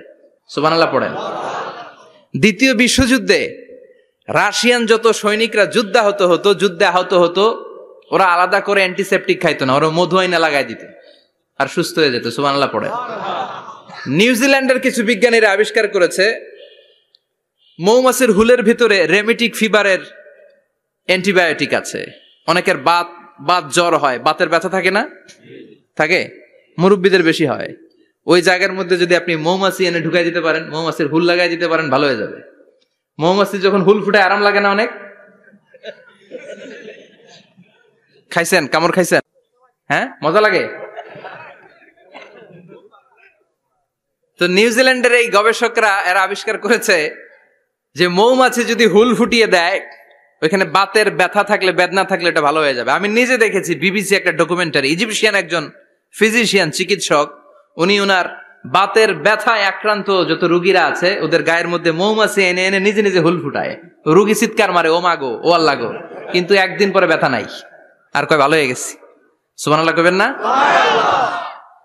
তো এজন্য এই কার্ল বন ফ্রিজ 1973-তে দ্য ডান্সিং বিজ লেখে গোটা বিশ্বকে তাক লাগিয়ে দিয়েছে। তার গবেষণার প্রতিটি পয়েন্ট কোরআনের আয়াতের সাথে মিলে যায়। চিৎকার করে পড়েন আল্লাহু আকবার। এই যে আমরা মধু খাই, এই মৌচাকের ভেতরে অন এন অ্যাভারেজ অ্যারাউন্ড 60,000 মৌমাছি থাকে। 3 ভাগে, একটা হচ্ছে কুইন বি, একটা মেল বি, আর একটা হচ্ছে ওয়ার্কার বি। একটা থাকে রানী মৌমাছি, এর নেতৃত্বে সবাই চলে। আর একটা থাকে মেল বি, পুরুষ মৌমাছি, বংশ বাড়ানোর জন্য এদের কাজে লাগে। আর সব হচ্ছে ওয়ার্কার বি, সবাই কাজ করে। আল্লাহ বললেন সুম্মা খুলি মিন কুল্লি সামারাত ফাসলুকি সুবুলা রাব্বিকি যুলুলা। আল্লাহ সিক্রেট মেসেজ দিয়ে বললেন গাছের উপরে বাসাবাদ, পাহাড়ের উপরে মৌচাকের বাসাবাদ, উঁচু উঁচু জায়গায় তোমরা তোমাদের বাসা বাঁধো। সুম্মা কুলি মিন কুল্লি সামারাত, এরপর এলাকার যত মিষ্টি মিষ্টি ফুল আছে, ফল আছে, ওখান থেকে রস নিয়ে আসো। সুবহানাল্লাহ। পুষ্প রস সংগ্রহ করে মধুগুলো, এটার বলে sweet nectar. They collect the sweet nectar from the flowers. এবং মধুর মধ্যে এত চমৎকার জিনিস থাকার কারণ হচ্ছে মৌমাছিগুলো ওই এলাকার সব ধরনের ফুল, ভালো ভালো সুগন্ধযুক্ত ফুল ফল থেকে রস নিয়ে আসে। তো ওই গাছগুলোর মধ্যে বনাজি গাছ আছে না নাই? ঔষধি গাছ আছে না নাই? এজন্য মধুরে বলা হয় সব রোগের ঔষধ। যত বনাজি ঔষধি গাছের নির্যাস আর পুষ্প রস আছে, সব আল্লাহ মধুর ভিতরে ঢুকায়া মধুকে আল্লাহ ন্যাচারাল ভ্যাকসিন বানিয়ে দিয়েছেন। চিল্লায়ে পড়েন আল্লাহু আকবার। আল্লাহ বললেন সুম্মা কুলি মিন কুল্লি সামারাত, সব ফল আর ফুল থেকে নেকটার পুষ্পরস নিয়ে আসো। ফাসলুকি সুবুলা রাব্বিকি যুলুলা, যেমন যেমন গিয়েছিলা পথ চিনায় আবার ফিরে আসো। ইয়াখরুজু মিন বুতুনিহা শারাব, এরপর তাদের পেট থেকে বের হয় শারাব। মুখতালিফুন আলওয়ানু, এক একটা মধুর কালার হয়ে যায় এক এক রকম। কোন সুবহানাল্লাহ। সরষে ফুলের মধু একটু সাদা সাদা হয় না? আমি হচ্ছি মধু খাওয়ার পোক। আমি দেশে বিদেশে যেখানে গিয়েছি ফ্রেশ হানি আমি অনেক খুঁজেছি। ইয়ামানি একটা মধু পাওয়া যায়, ইয়ামানের সাওয়াহিলি এলাকায়, পাহাড়ি এলাকায়, একেবারে কুচকুচে কালো। আবার অনেক মধু আছে কিছুটা খয়েরি এবং হলুদ বর্ণের। কিন্তু সরষে ফুলের যে মধুটা, এটা অনেকটা সাদা।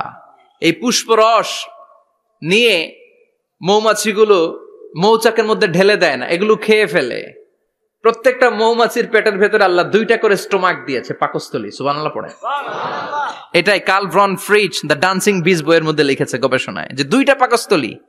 একটা পাকস্থলী দিয়ে মৌমাছি খায়, নিজে খেয়ে বাঁচে, আর একটা পাকস্থলী দিয়ে এই ফ্লাওয়ার নেক্টার, পুষ্প রস সংগ্রহ করে ওই পাকস্থলীতে রাখে। ওই পাকস্থলীর ভেতরে আল্লাহ একটা ন্যাচারাল এনজাইম দিয়েছেন। ওই এনজাইমের সাথে ওই পুষ্প রসটা মিক্সড হয়। তারপরে আরেকটা টিউব আছে, ওই টিউব দিয়ে মৌমাছি যে সে বাসার মধ্যে মৌমাছির যে সেখানে সাপ্লাই করে দিয়ে আসে, মধু ঢুকিয়ে দিয়ে আসে। চিল্লায় পড়েন সুবহানাল্লাহ। তার মানে বিষয়টা এমন না ফুলের রস নিয়ে মৌচাকের দিয়ে আসলো, ফুলের রস সে নেয়, তার স্পেশাল একটা স্টোমাকের মধ্যে ঢুকায়, সেখানে এনজাইম দিয়ে, পাচক রস দিয়ে আল্লাহ এটাকে সমৃদ্ধ করে দেয়। তারপর আলাদা একটা নল দিয়ে, টিউব দিয়ে মৌচাকের ভেতরে ঢুকিয়ে দেয়। কোন সুবহানাল্লাহ। কি অসাধারণ পদ্ধতিতে আল্লাহ এই মধু বানালেন। আর কি সুন্দর মধু হাতের মধ্যে লয়া জিব্বা দিয়া চাটে আর গান গায়, মধু হই হই বিষা বাইলা। আছে না নাই? আল্লাহ শুকরিয়া নাই? মধু খায় আর গান গায়, মধু হই হই বিষা বাইলা, হনহারনে ভালোবাসার দাম নদিলা। আছে না নাই? ডাকাইত এই মধু খেয়ে শুকরিয়া করতে হবে কার? আল্লাহ বললেন ইয়াখরুজু মিন বুতুনিহা, এটা মধু সরাসরি চলে আসে না, ওর পেট থেকে বের হয়। মুখতালিফুন আলওয়ানুহু, বিভিন্ন রঙের মধু। আছে না নাই? ব্ল্যাক কালারের মধু হয়, হোয়াইট হানি হয়, অর্গানিক হানি হয়, ক্রিমড হানি হয়। কত ধরনের মধু যে আল্লাহ পৃথিবীতে রেখেছে তার ইয়ত্তা নাই। এরপর আল্লাহ বললেন ফিহি শিফাউন লিন্নাস, মধুর ভেতরে শিফা দিয়েছে কে? আল্লাহ। এজন্য বিশ্বনবীর খাদ্য তালিকার মধ্যে মধু আছে না নাই? বিশ্বনবী সুগন্ধযুক্ত ওলা মধু খেতেন, দুর্গন্ধযুক্ত ওলা কোনো মধু মুখে নিতেন না। সুবহানাল্লাহ। বিশ্বনবীর জামানায় মাগাফির নামে একটা মধু ছিল, দুর্গন্ধযুক্ত, এটা কখনো বিশ্বনবী মুখে নিতে চাইতেন না। সুগন্ধযুক্ত মধু সবসময় বিশ্বনবী খেতেন। বিশ্বনবীর স্ত্রীরা এই সুগন্ধিযুক্ত মধু বোতলের মধ্যে প্রিজার্ভ করে রাখতেন বিশ্বনবীকে দেওয়ার জন্য। বিশ্বনবী প্রাণ ভরে এগুলো পান করতেন। সুবহানাল্লাহ। বিশ্বনবী যে সমস্ত খাদ্যগুলো পছন্দ করতেন হাদিসে এসেছে, বিশ্বনবী রুটি খেতেন, খেজুর খেতেন, খেজুর, খেজুর চিনেন? বালাহ, তামার, দুধ খেতেন, এই মধু খেতেন, জব খেতেন, বার্লি খেতেন, লাউ খেতেন, রুম্মান, ডালিম ফল, আনার ফল, আনার চিনেন? আনার, এই আনার খেতে পছন্দ করতেন বিশ্বনবী। মাশরুম খেতেন, মাশরুম, মাশরুম চিনেন? ব্যাঙের ছাতার মতো। রেস্টুরেন্টে ইদানিং মাশরুমের স্যুপ পাওয়া যায়, এটা খাবেন। যাদের চোখের জ্যোতিতে সমস্যা, দৃষ্টিতে সমস্যা, খাবেন। হাদিসে এসেছে আল কামআতু মিনাল মান ওয়া মাউহা শিফাউন লিল আইন। মাশরুম হলো মান্না সালোয়ার মতো খাবার। মাশরুমের স্যুপ যারা খাবে, চোখের জ্যোতি যাদের কম, তাদের চোখের জ্যোতি বাড়িয়ে দিবে কে? বুখারীর বর্ণনা, কানা রাসূলুল্লাহ ইউহিব্বুল হালাওয়া ওয়াল আসাল, বিশ্বনবী মিষ্টান্ন খেতে বড্ড পছন্দ করতেন। আবার বিশ্বনবী বেশি বেশি মধু খেতে পছন্দ করতেন। সুবহানাল্লাহ। কোরআনে দুইটা জিনিসের ক্ষেত্রে আল্লাহ শিফা যোগ করেছেন, যে দুইটা জিনিসের সাথে সম্পৃক্ত হলে শিফা। এক হচ্ছে কোরআন পড়লে শিফা, অনুনাজ্জিলু মিনাল কোরআনি মা হুয়া শিফা। আবার কোরআনে এই আয়াতের ক্ষেত্রে বলা হয়েছে শিফা ফিহি শিফাউন লিন্নাস। এজন্য সাইয়েদানা ইবনে মাসউদ এই উম্মাকে উদ্দেশ্য করে বলেছেন আলাইকুম বিশিফাইন, তোমাদের উচিত দুইটা জিনিস থেকে শিফা নেয়া। এক হলো কোরআন, দুই হলো আসাল মানে মধু। কোন সুবহানাল্লাহ। কোরআন তেলাওয়াত করলে অসুস্থরে সুস্থ করে দেয় কে? সূরা ফাতিহা তেলাওয়াত করলে অসুস্থকে সুস্থ বানিয়ে দেয় কে? আবার মধু খেলে সুস্থ বানিয়ে দেয় কে? মধু খেয়ে প্রশংসা করবেন কার? নাকি মধু হই হই বিষাবাইলা বলবেন এগুলা কখনো? খাঁটি মধু খেতে হবে। খাঁটি মধু চিনার উপায় হচ্ছে এটাতে পিঁপড়া জমে না, এটা ফ্রিজে রাখলে জমাট বাঁধে না, এটাতে দুর্গন্ধ হয় না। এক গ্লাস পানির মধ্যে এক ড্রপ মধু ছেলে দিলে এটা পানির সাথে না মিশে একেবারে নিচে চলে যায়। খাঁটি মধু খেতে হবে। তাহলে ফিহি শিফাউন লিন্নাস। কত কিছু দিয়ে যে আল্লাহ এটাকে সমৃদ্ধ করেছেন। এটার মধ্যে গ্লুকোজ আছে, এটার মধ্যে সুক্রোজ আছে, ফ্রুক্টোজ আছে, প্রোটিন আছে, মিনারেলস আছে, ক্যালসিয়াম আছে, ভিটামিন আছে। খাইলেই শরীর গরম হয়ে যায়। সুবহানাল্লাহ। এজন্য শীতকালে বেশি বেশি খাবেন, জাম্পাল লাগবে না। শীতকালে মধু খেয়ে রাত্রে বেলায় বের হবেন, আর মাফলার পেঁচিয়ে বের হওয়া লাগবে না। সুবহানাল্লাহ পড়েন। তার মানে আল্লাহ বললেন ইয়াসিন ওয়াল কোরআনিল হাকিম, প্রজ্ঞাময়, বিজ্ঞানময় কোরআনের কসম। কোরআনের ভেতরে বিজ্ঞান আছে না নাই? বিজ্ঞানের কথা এই তো শুরু করলাম, আজকে সারা রাত বিজ্ঞানের কথা বলবো। থাকবেন কতক্ষণ? হ্যাঁ, স্লোগান দেন লিল্লাহি তাকবীর।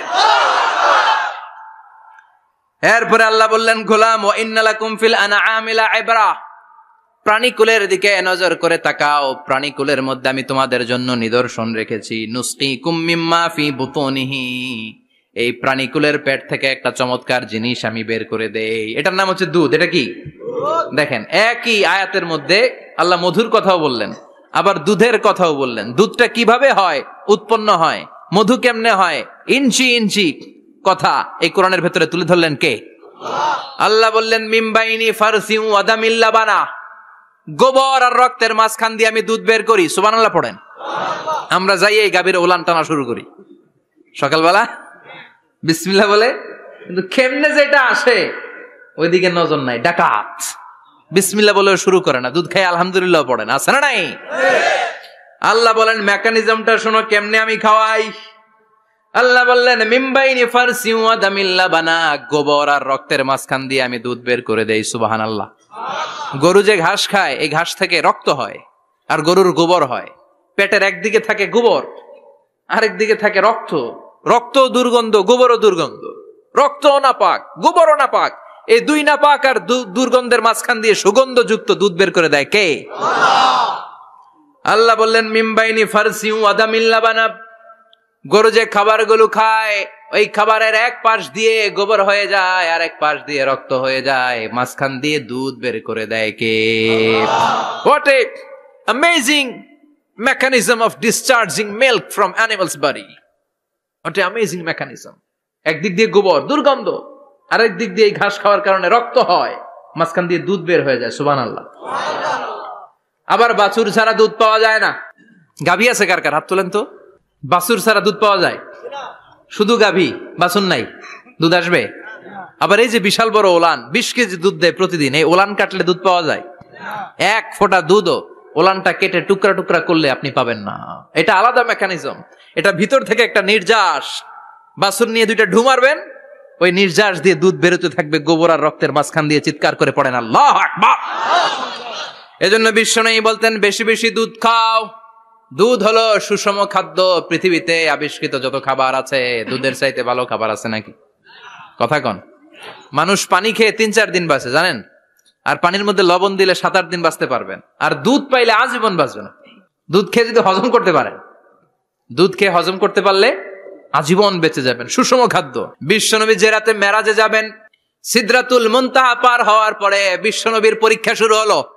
বিশ্বনবীকে বুখারীর বর্ণনা 3টা গ্লাস দেয়া হলো। কাদাহ ফিহি লাবান, এক গ্লাসের মধ্যে দুধ ছিল। ওয়া কাদাহ ফিহি আসাল, আরেক গ্লাসের মধ্যে ছিল মধু, আরেক গ্লাসের মধ্যে ছিল মদ। কাদাহুন ফিহি খামার। বিশ্বনবীকে 3টা গ্লাস দিয়ে বলা হলো নবী চুজ করেন কোনটা নেবেন। এক গ্লাসে মধু, আরেক গ্লাসে দুধ, আরেক গ্লাসের মধ্যে বিশ্বনবীকে দেয়া হলো মদ। বিশ্বনবী বললেন যে এই গ্লাসের ভেতরে দুধ আছে, আমি ওই পেয়ালাটা নিলাম। সাইয়েদনা জিবরাইল বললেন ইয়া রাসূলুল্লাহ আখাসতাল ফিতরা, আপনি যেমন নিছেন তেমন। সুবহানাল্লাহ কইবেন না? বিশ্বনবী দুধ খেতে পছন্দ করতেন। আর বিশ্বনবী বলতেন আলাইকুম বি আলবানিল বাকার, বেশি বেশি গরুর দুধ খাবা। ফা ইন্নাহা তুরাম্মু মিনাল আশজার, কেননা এটা সবুজ লতা পাতা ঘাস পাতার নির্যাস। গরু কি খায়? ঘাস খায় না? এই ঘাসের নির্যাস হচ্ছে দুধ। বিশ্বনবী বলতেন বেশি বেশি দুধ খাবা। ফিহি শিফা, এর মধ্যে শিফা আছে। ফি লাবানিহা শিফা ও লুহুমিহা দা, গরুর দুধে আছে শিফা, গরুর গোশতের মধ্যে আছে রোগ। সুবহানাল্লাহ কোন। কত বড় ফিলোসোফার বিশ্বনবী। বিশ্বনবী বলে গিয়েছেন গরুর দুধ বেশি খাও কিন্তু গোশ বেশি খাইও না। আর আমরা গরুর গোশ পাইলে কোপায় ফেলাই। সাদা ভাত আর ঝাল গরুর মাংস যদি হয়, ওই যে অনেকের জিহ্বায় পানি চলে আসছে। সুবহানাল্লাহ কইবেন না? বিশ্বনবী বলতেন দুধ খাও, গোশ খাইও কম। গরুর গোশত কম খাবা, গরুর দুধ বেশি খাবা। সুস্থ রাখবে কে? আল্লাহ। আবার বিশ্বনবী মায়েদেরকে বলেছেন ও মায়েরা, সন্তান হওয়ার পরে 2 বছর দুধ খাওয়াবা। আল্লাহু আকবার। ওয়াল ওয়ালিদাতু ইউরদি'না আওলাদাহুন্না হাওলাইনি কামিলাইনি লিমান আরাদা আন ইউতিম্মার রাদা'a। সন্তান যারা পেয়েছো মায়েরা, বোনেরা, 2 বছর দুধ খাওয়া সন্তানকে সুস্থ রাখবে কে? আল্লাহ। বাচ্চা ডেলিভারির পরপরই আল্লাহ তাআলা মায়ের বুকে একটা দুধ দেয়, এটাকে বলে শাল দুধ। এটা হচ্ছে বাচ্চার জীবনের প্রথম প্রাকৃতিক টিকা। সুবহানাল্লাহ কয় না? সুবহানাল্লাহ। এটা বেবির জীবনে ন্যাচারাল প্রাকৃতিক টিকা, প্রতিষেধক আল্লাহ দিয়ে দিয়েছে। আপনার বাচ্চাকে টিকা দিন, স্লোগান আছে না? 5টা-7টা টিকা দেয়া লাগে। প্রথম টিকাটা আল্লাহ নিজেই ফ্রি দিয়ে দিছে। এটা শাল দুধের ভেতরে পাওয়া যায়। এজন্য বাচ্চাকে শাল দুধ খাওয়াতে হবে। তার ব্রেনের গ্রোথ হবে, সে শক্তিশালী হবে, সে দেশপ্রেমিক হবে, সে আল্লাহওয়ালা হবে। চিল্লা এখন ঠিক কিনা? যে মায়েরা বাচ্চারে দুধ খাওয়ায় ওই বাচ্চারা মায়েরে ভালোবাসে বেশি। আর যেই মা গুলো বাচ্চারে দুধ না খাওয়ায় আর ডানু খাওয়ায়, আর কি কি আছে? হরলিক্স আর সিরালেক, কমপ্লেন। যারা এগুলো খাওয়াবে ডানু খাওয়াবে, যারা ল্যাকটোজেন খাওয়ায়, যারা বুকের দুধ খাওয়াতে চায় না কোনো কারণ ছাড়া, 2 বছর বাচ্চারে দুধ দিতে চায় না, এই বাচ্চাগুলো বড় হলে ওই মারে বৃদ্ধাশ্রমে দিয়ে আসবে। কথা কন। এজন্য মায়েরা, বোনেরা, সন্তান হলেই তাকে বুকের দুধ দিয়ে আল্লাহর পক্ষ থেকে যে টিকাটা, এই টিকাটা পেটের ভেতরে ঢুকায় দিতে হবে। চিল্লা এখন ঠিক কিনা? এটা হচ্ছে ন্যাচারাল টিকা। এজন্য আল্লাহ বললেন ইয়াসিন ওয়াল কোরআনিল হাকিম। ইয়াসিন, বিজ্ঞানময় কোরআনের শপথ। কোরআনের মধ্যে বিজ্ঞান আছে না নাই? অভাব নাই। কয়টা শুনবেন? আল্লাহ কসমোলজির কথা বলেছে, অ্যাস্ট্রোলজি কথা। কসমোলজি হচ্ছে সৃষ্টি তত্ত্ব। কসমোলজি কি? সবাই বলেন কসমোলজি কি? আল্লাহ বললেন আওয়ালাম ইয়ারাল্লাযীনা কাফারু আন্নাস সামাওয়াতি ওয়াল আরদা কানাতা রাতকান ফাফাতাকনাহুমা। কাফেররা কি দেখে না মহাবিশ্বের সবকিছু একসাথে মিলে ঝিলে ছিল, বিশাল এক বিস্ফোরণের মাধ্যমে আমি মহাবিশ্ব তৈরি করেছি। সুবহানাল্লাহ। আদিতে, শুরুতে কিন্তু সব আকাশ, বাতাস, জমিন, চন্দ্র, সূর্য, নক্ষত্র, গ্রহ, নীহারিকা পুঞ্জ, গ্যালাক্সি, ব্ল্যাক হোল সবকিছু মিলেমিশে একসাথে ছিল। এটার ঘনত্ব ছিল খুব বেশি। মহাবিশ্বের সবকিছু ছিল একটা বিন্দু। এটাকে বিজ্ঞানীরা নাম দিয়েছে দ্য সিঙ্গুলারিটি, মহা একত্ব। এরপর একটা প্রচন্ড বিস্ফোরণের মধ্য দিয়ে মহাবিশ্ব সৃষ্টি হয়েছে। এটার ওরা নাম দিয়েছে বিগ ব্যাং থিওরি। কি নাম? স্টিফেন হকিং মারা গেছে না গত বছর নাকি? হ্যাঁ, বছর খানিক আগে মারা গিয়েছে। সবচেয়ে বড় পদার্থবিজ্ঞানী ছিল। সে একটা বই লিখেছে, from the brief history of time, a brief history of time from big bang two black hole. সেখানে সে প্রমাণ করেছে কোরআনের এই আয়াত, কানাতা রাতকান, মহাবিশ্বের সবকিছু একটা বিন্দু ছিল। চাঁদ, সূর্য, গ্রহ, তারা সবকি ছিল। কথা বলেন, সবাই বলেন, একটা মাত্র বিন্দু ছিল। আল্লাহ বলেন, don't the disbeliever observe that the heavens and earth were joined together, then I separated with a gigantic sound, explosion. সব একসাথে ছিল, চাঁদ, তারা, আকাশ, নদী, নালা সব একসাথে। তারপরে একটা বিকট বিস্ফোরণের মধ্য দিয়ে পৃথিবী হয়েছে, এ চাঁদ হয়েছে, চন্দ্র হয়েছে, সূর্য হয়েছে, মহাবিশ্বের সবকিছু এই মহাবিস্ফোরণের মধ্য দিয়ে হয়েছে। চিৎকার করে পড়েন আল্লাহু আকবার। এই যে ছোট্ট পৃথিবীতে আমরা বসে আছি, এই পৃথিবীর চেয়ে সূর্য 13 লক্ষ গুণ বড়। চিল্লায় পড়েন আল্লাহু আকবার। এটা কি বাড়ির কাছের কথা? 13 লক্ষ গুণ বড়, কল্পনা করা যায়?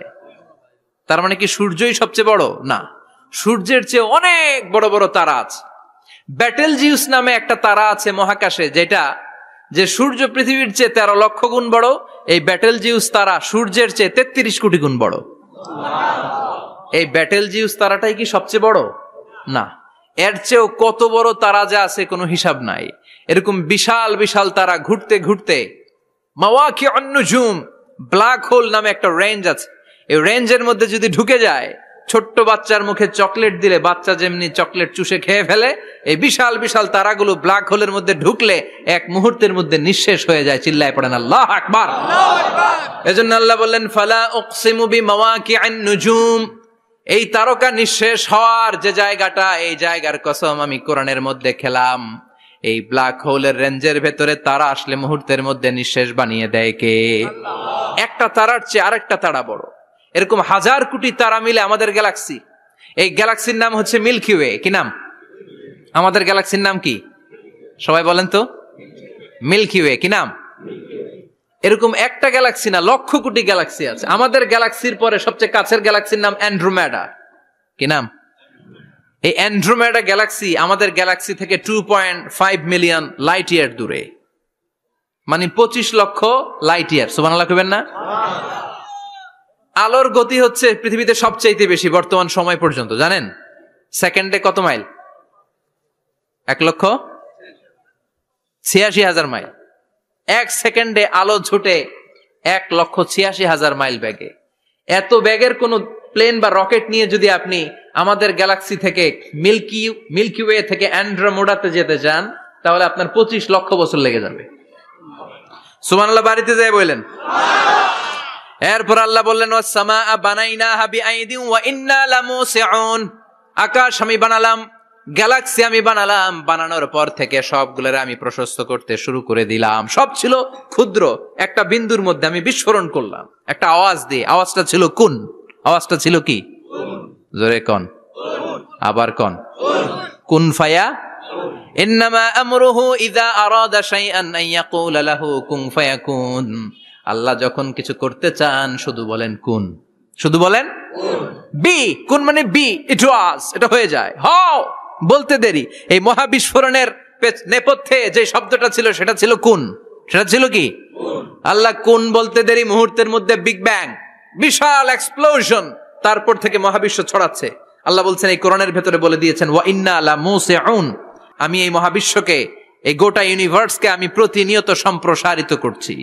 প্রতিনিয়ত এটা বড় হচ্ছে, সম্প্রসারিত হচ্ছে। চিল্লায় বলেন আল্লাহু আকবার। আজ থেকে মাত্র 20 বছর আগে এটা তারা আবিষ্কার করেছে।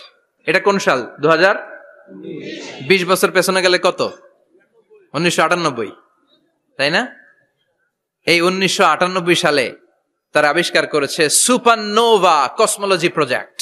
এই সুপারনোভা কসমোলজি প্রজেক্টে তারা এই সিদ্ধান্তে এসেছে যে মহাবিশ্ব কোন নামক এক বিস্ফোরণের পর থেকে যে সম্প্রসারিত হচ্ছে, আজ পর্যন্ত এটা শুধু বাড়ছে আর বাড়ছে, অ্যাক্সেলারেটিং হচ্ছে, এক্সপান্ডিং হচ্ছে, এটা কমছে না। কিয়ামত পর্যন্ত এটা বাড়তেই থাকবে। চিৎকার করে পড়েন আল্লাহু আকবার। এজন্য আল্লাহ বললেন ইয়াসিন ওয়াল কোরআনিল হাকিম, বিজ্ঞানময় প্রজ্ঞাময় কোরআনের শপথ। এই কোরআনের ভেতরে আমি কসমোলজির কথা বলেছি, অ্যাস্ট্রোলজির কথা বলেছি, জিওলজির কথা বলেছি, ফিজিক্সের কথাও বলেছি। সুবহানাল্লাহ। ফিজিক্স মানে কি? পদার্থ। পদার্থের সবচেয়ে বড় উপাদান হচ্ছে লোহা। লোহার কথা কিন্তু কোরআনে নাই। আছে? কই আছে? হ্যাঁ, সূরাতুল হাদিদ, লোহার নামে একটা সূরা দিয়েছে আল্লাহ কোরআনে। সুবহানাল্লাহ পড়বেন না? সূরার নাম সূরাতুল হাদিদ। সূরার নাম কি? চিল্লায় বলেন সূরার নাম সূরাতুল হাদিদ। হাদিদ মানে লোহা। আল্লাহ বললেন ওয়া আনজালনাল হাদিদা ফীহি বা'সুন শাদীদ।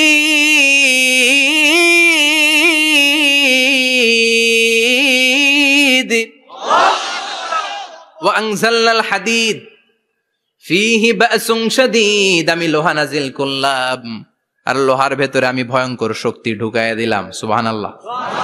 ফিহি মানাফিউ লিন-নাস, লোহার ভেতরে মানুষের জন্য অনেক কল্যাণ আছে। সুবহানাল্লাহ। লোহা ছাড়া পৃথিবীতে কিছু হয়? আংটি বানাতে লোহার দরকার আছে না নাই?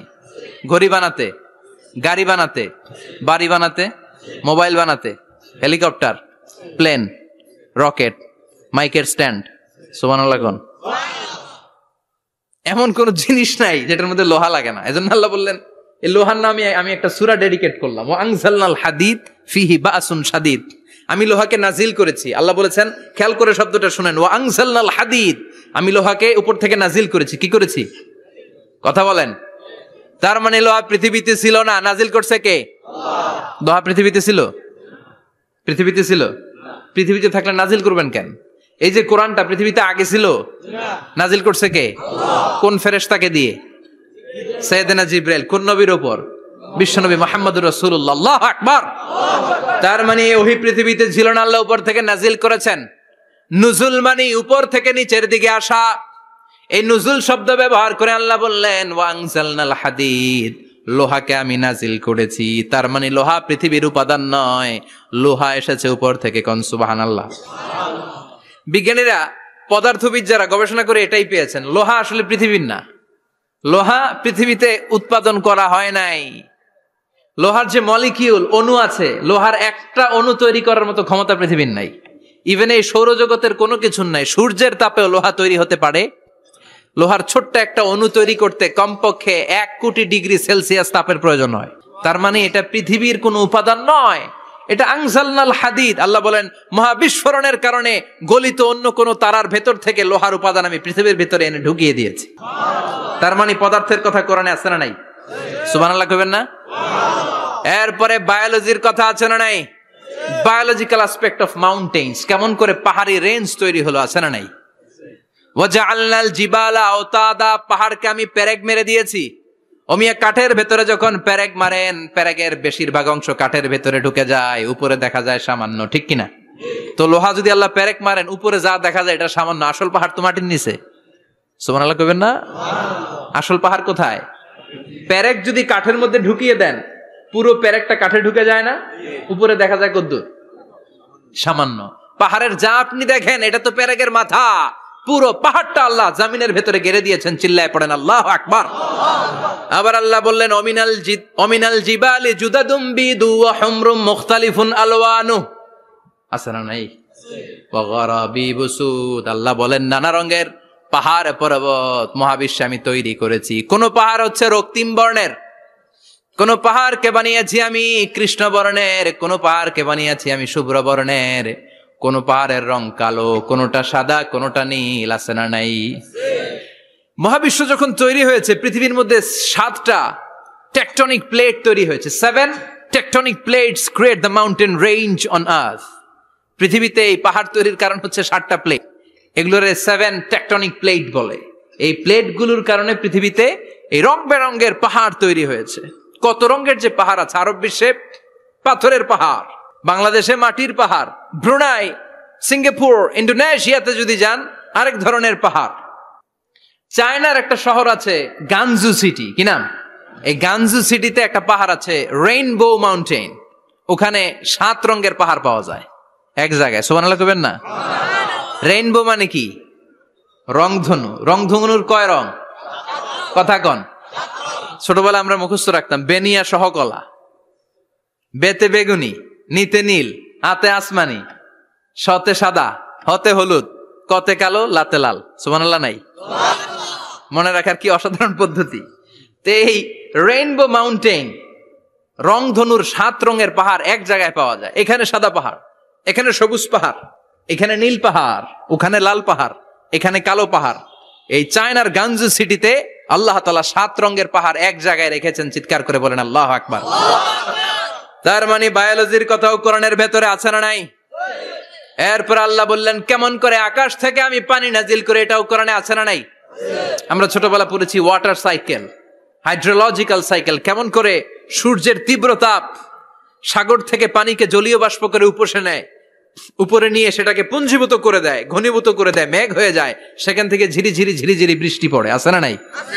আর ওই বৃষ্টির গান আমরা গাই, এই বৃষ্টি ভেজা রাতে তুমি চলে যেও না। ওই বৃষ্টি পেয়ে আল্লাহর কাছে দোয়া করে না? বিশ্বনবী বলেন রহমতের বৃষ্টির নিচে দাঁড়িয়ে কেউ যদি হাত তুলে দোয়া করে, ওই দোয়া কবুল করে কে? আল্লাহ। আবার আকাশের মধ্যে মেঘের ঘনঘটা দেখলে বিশ্বনবী পেরেশান হয়ে যেতেন, হয়রান হয়ে যেতেন, আর আল্লাহর কাছে বলতেন আল্লাহ এই মেঘ দিয়ে তুমি আমাদেরকে আযাব দিও না, তুমি আমাদেরকে গজব দিও না, তুমি আমাদেরকে শেষ করে দিও না, এই মেঘ থেকে তুমি আমাদেরকে রহমতের বৃষ্টি দাও। পড়ে না আমিন। বৃষ্টি দেখলে বিষ্ণু বলতেন আল্লাহুম্মা সাইয়িবান নাফিআ, ইয়া গাউসু আগিসনা গাউসান মুগীসান মারিআন মারিআন নাফিআন গায়রা দার আজিলান গায়রা আজিল। হে আল্লাহ এই বৃষ্টি থেকে তুমি ঠান্ডা রহমতের পানি দাও। কি দাও? আল্লাহ মেঘে দে পানি দে, ছায়া দে রে তুহু, আল্লাহ মেঘে দে। পড়েন পড়েন, আল্লাহ মেঘে দে পানি দে, ছায়া দে রে তুহু, আল্লাহ মেঘে দে। এই ওয়াটার সাইকেলের কথা আল্লাহ বলেছেন।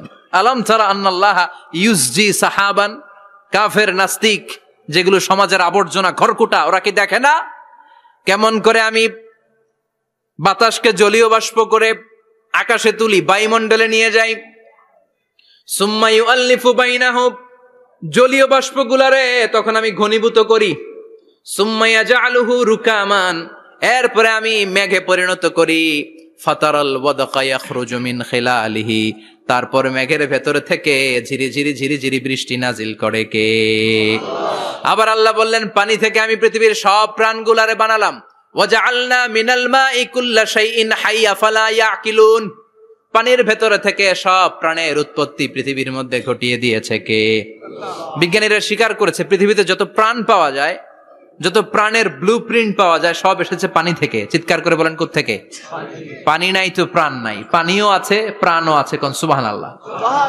বিজ্ঞানীদের ধারণা, তারা ধারণা করে বলেছে পৃথিবীর প্রথম প্রাণের নাম হচ্ছে অ্যামিবা। কি নাম? ওরা বলেছে এটা এককোষী জীব। It's a very small unicellular organism found ever in the world. পৃথিবীতে পাওয়া প্রথম এককোষী প্রাণীর নাম হচ্ছে অ্যামিবা। এটা এসেছে শৈবালের মতো, এরপরে জুপ্লাংটন, ফাইটোপ্লাংটন, ব্যাকটেরিও প্লাংটন, একটার পর একটা স্পিসিজ প্রজাতি পৃথিবীতে ডেভেলপ করেছে। কোন সুবহানাল্লাহ। এই পানির কথা কোরআনের ভেতরে বলে দিল কে? এজন্য আল্লাহ বললেন ওয়াল কোরআনিল হাকিম, বিজ্ঞানময় কোরআনের শপথ। এই কোরআনটা বিজ্ঞানের ঠাসা, এই কোরআন আশ্চর্যের শেষ নাই, এই কোরআন কোনোদিন পুরাতন হয় না। এই কোরআনের ভেতরে আল্লাহ দিয়েছেন হেদায়েতের মশাল, আর কোরআনটাকে বানিয়েছেন বিজ্ঞানের সুউচ্চ মিনার। জোরে কোন সুবহানাল্লাহ। ফিজিক্স পেলাম, ওয়াটার সাইকেল পেলাম, এবার পাতালপুরীর কথার দরকার আছে না নাই? পৃথিবীর একেবারে গভীরতম গভীরে কি আছে এটা কিন্তু কোরআনে নাই, আছে। পৃথিবীর মাঝখানে যে উত্তপ্ত লাভা আর আগুন, এটা আপনারা জানেন? পৃথিবীর উপর দিয়ে আমরা ঠান্ডা পৃথিবীতে ঘুরে বেড়াই, কিন্তু এর ভিতরে কিন্তু আগুন, লাভা। আল্লাহ কোরআনের মধ্যে ফুটন্ত টকবগে সাগরের কসম খেয়েছেন। আল্লাহ বলেছেন ওয়াল বাহারিল মাসজুর,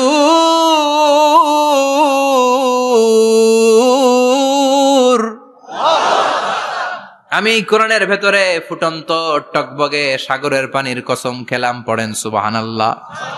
সাগরের পানির, ফুটন্ত টকবগে সাগরের পানির কসম। সাগরের পানি আবার ফুটন্ত হয় কি করে? পানি কি হয়? ঠান্ডা। পানি কি? কথা বলেন। আল্লাহ পৃথিবীর ভেতরকার কথা চিন্তা করে বলেছেন ওয়াল বাহরিল মাসজুর। ইউনাইটেড স্টেটস অফ আমেরিকার নেভাল একাডেমির সায়েন্টিস্টরা এই আয়াতের উপর রিসার্চ করেছে যে সাগরের ভেতরে আবার এই ঠান্ডা পানির ভেতরে আবার উত্তপ্ত আগুনের লাভা আসলো কোত্থেকে। রিসার্চ করার জন্য তারা সাগরের ভেতরে পাইপ ঢুকিয়েছে। পাইপ ঢুকাতে ঢুকাতে অনেকগুলো লেয়ার তারা পার করেছে। রূপান্তর শিলার স্তর, পাললিক শিলার স্তর, আগ্নেয়গিরির শিলার স্তর, মার্বেল পাথরের অনেকগুলো শিলার স্তর পেরিয়ে যাওয়ার পরে তারা পাইপ ঢুকানোর পরে দেখতে পেয়েছে পাইপগুলো গলে যায়। পাইপগুলো কি হয়? তার মানে ভিতরে কি আছে? গত কয়েক মাস আগে জাপানে কিছু জিওলজিস্ট, ভূতত্ত্ববিদ, তারা গবেষণা করে পৃথিবীর এক মাথা থেকে আরেক মাথায় যেতে চাচ্ছে, মানে প্রতিপাদ স্থান। বাংলাদেশের এখান থেকে ছিদ্র করলে আপনি দক্ষিণ আমেরিকার চিলির সান্টিয়াগোতে যেয়ে উঠবেন। কথা বুঝতে পেরেছেন? তার মানে বাংলাদেশের প্রতিপাদ স্থান হচ্ছে দক্ষিণ সাউথ আমেরিকার চিলির সান্টিয়াগো। আবার ইন্ডিয়া থেকে ছিদ্র করতে করতে পৃথিবীর আরেক মাথা দিয়ে উঠবেন। সুবহানাল্লাহ বলেন। এটা তারা শুরু করেছে, কিন্তু এখনো সফল হয় নাই। ইউএস এর নেভাল একাডেমির সায়েন্টিস্টরা পাইপ ঢুকাতে ঢুকাতে দেখে একটা পর্যায় শেষে পাইপ আর ঢুকানো যায় না। পাইপগুলো পৃথিবীর ভেতরে যেতে যেতে গলে গলে পানি হয়ে যায়। সুবহানাল্লাহ কইবেন না? এই রিসার্চ প্রজেক্টের যিনি চিফ, উনি বললেন bring the water proof pipe from America. America থেকে ওয়াটার প্রুফ পাইপ নিয়ে আস। আমার এমন পাইপ লাগবে গবেষণা করার জন্য যে পাইপ আগুনে জ্বলে না। ওয়াটার প্রুফের মধ্যে আগুন লাগালে আগুন ধরবে? বুলেট প্রুফে বুলেট মারলে বুলেট ঢুকবে? মাননীয় প্রধানমন্ত্রী শেখ হাসিনা যে গাড়িতে করে চড়ে, এটা বুলেট প্রুফ কার? গুলি মারলে ঢুকবে?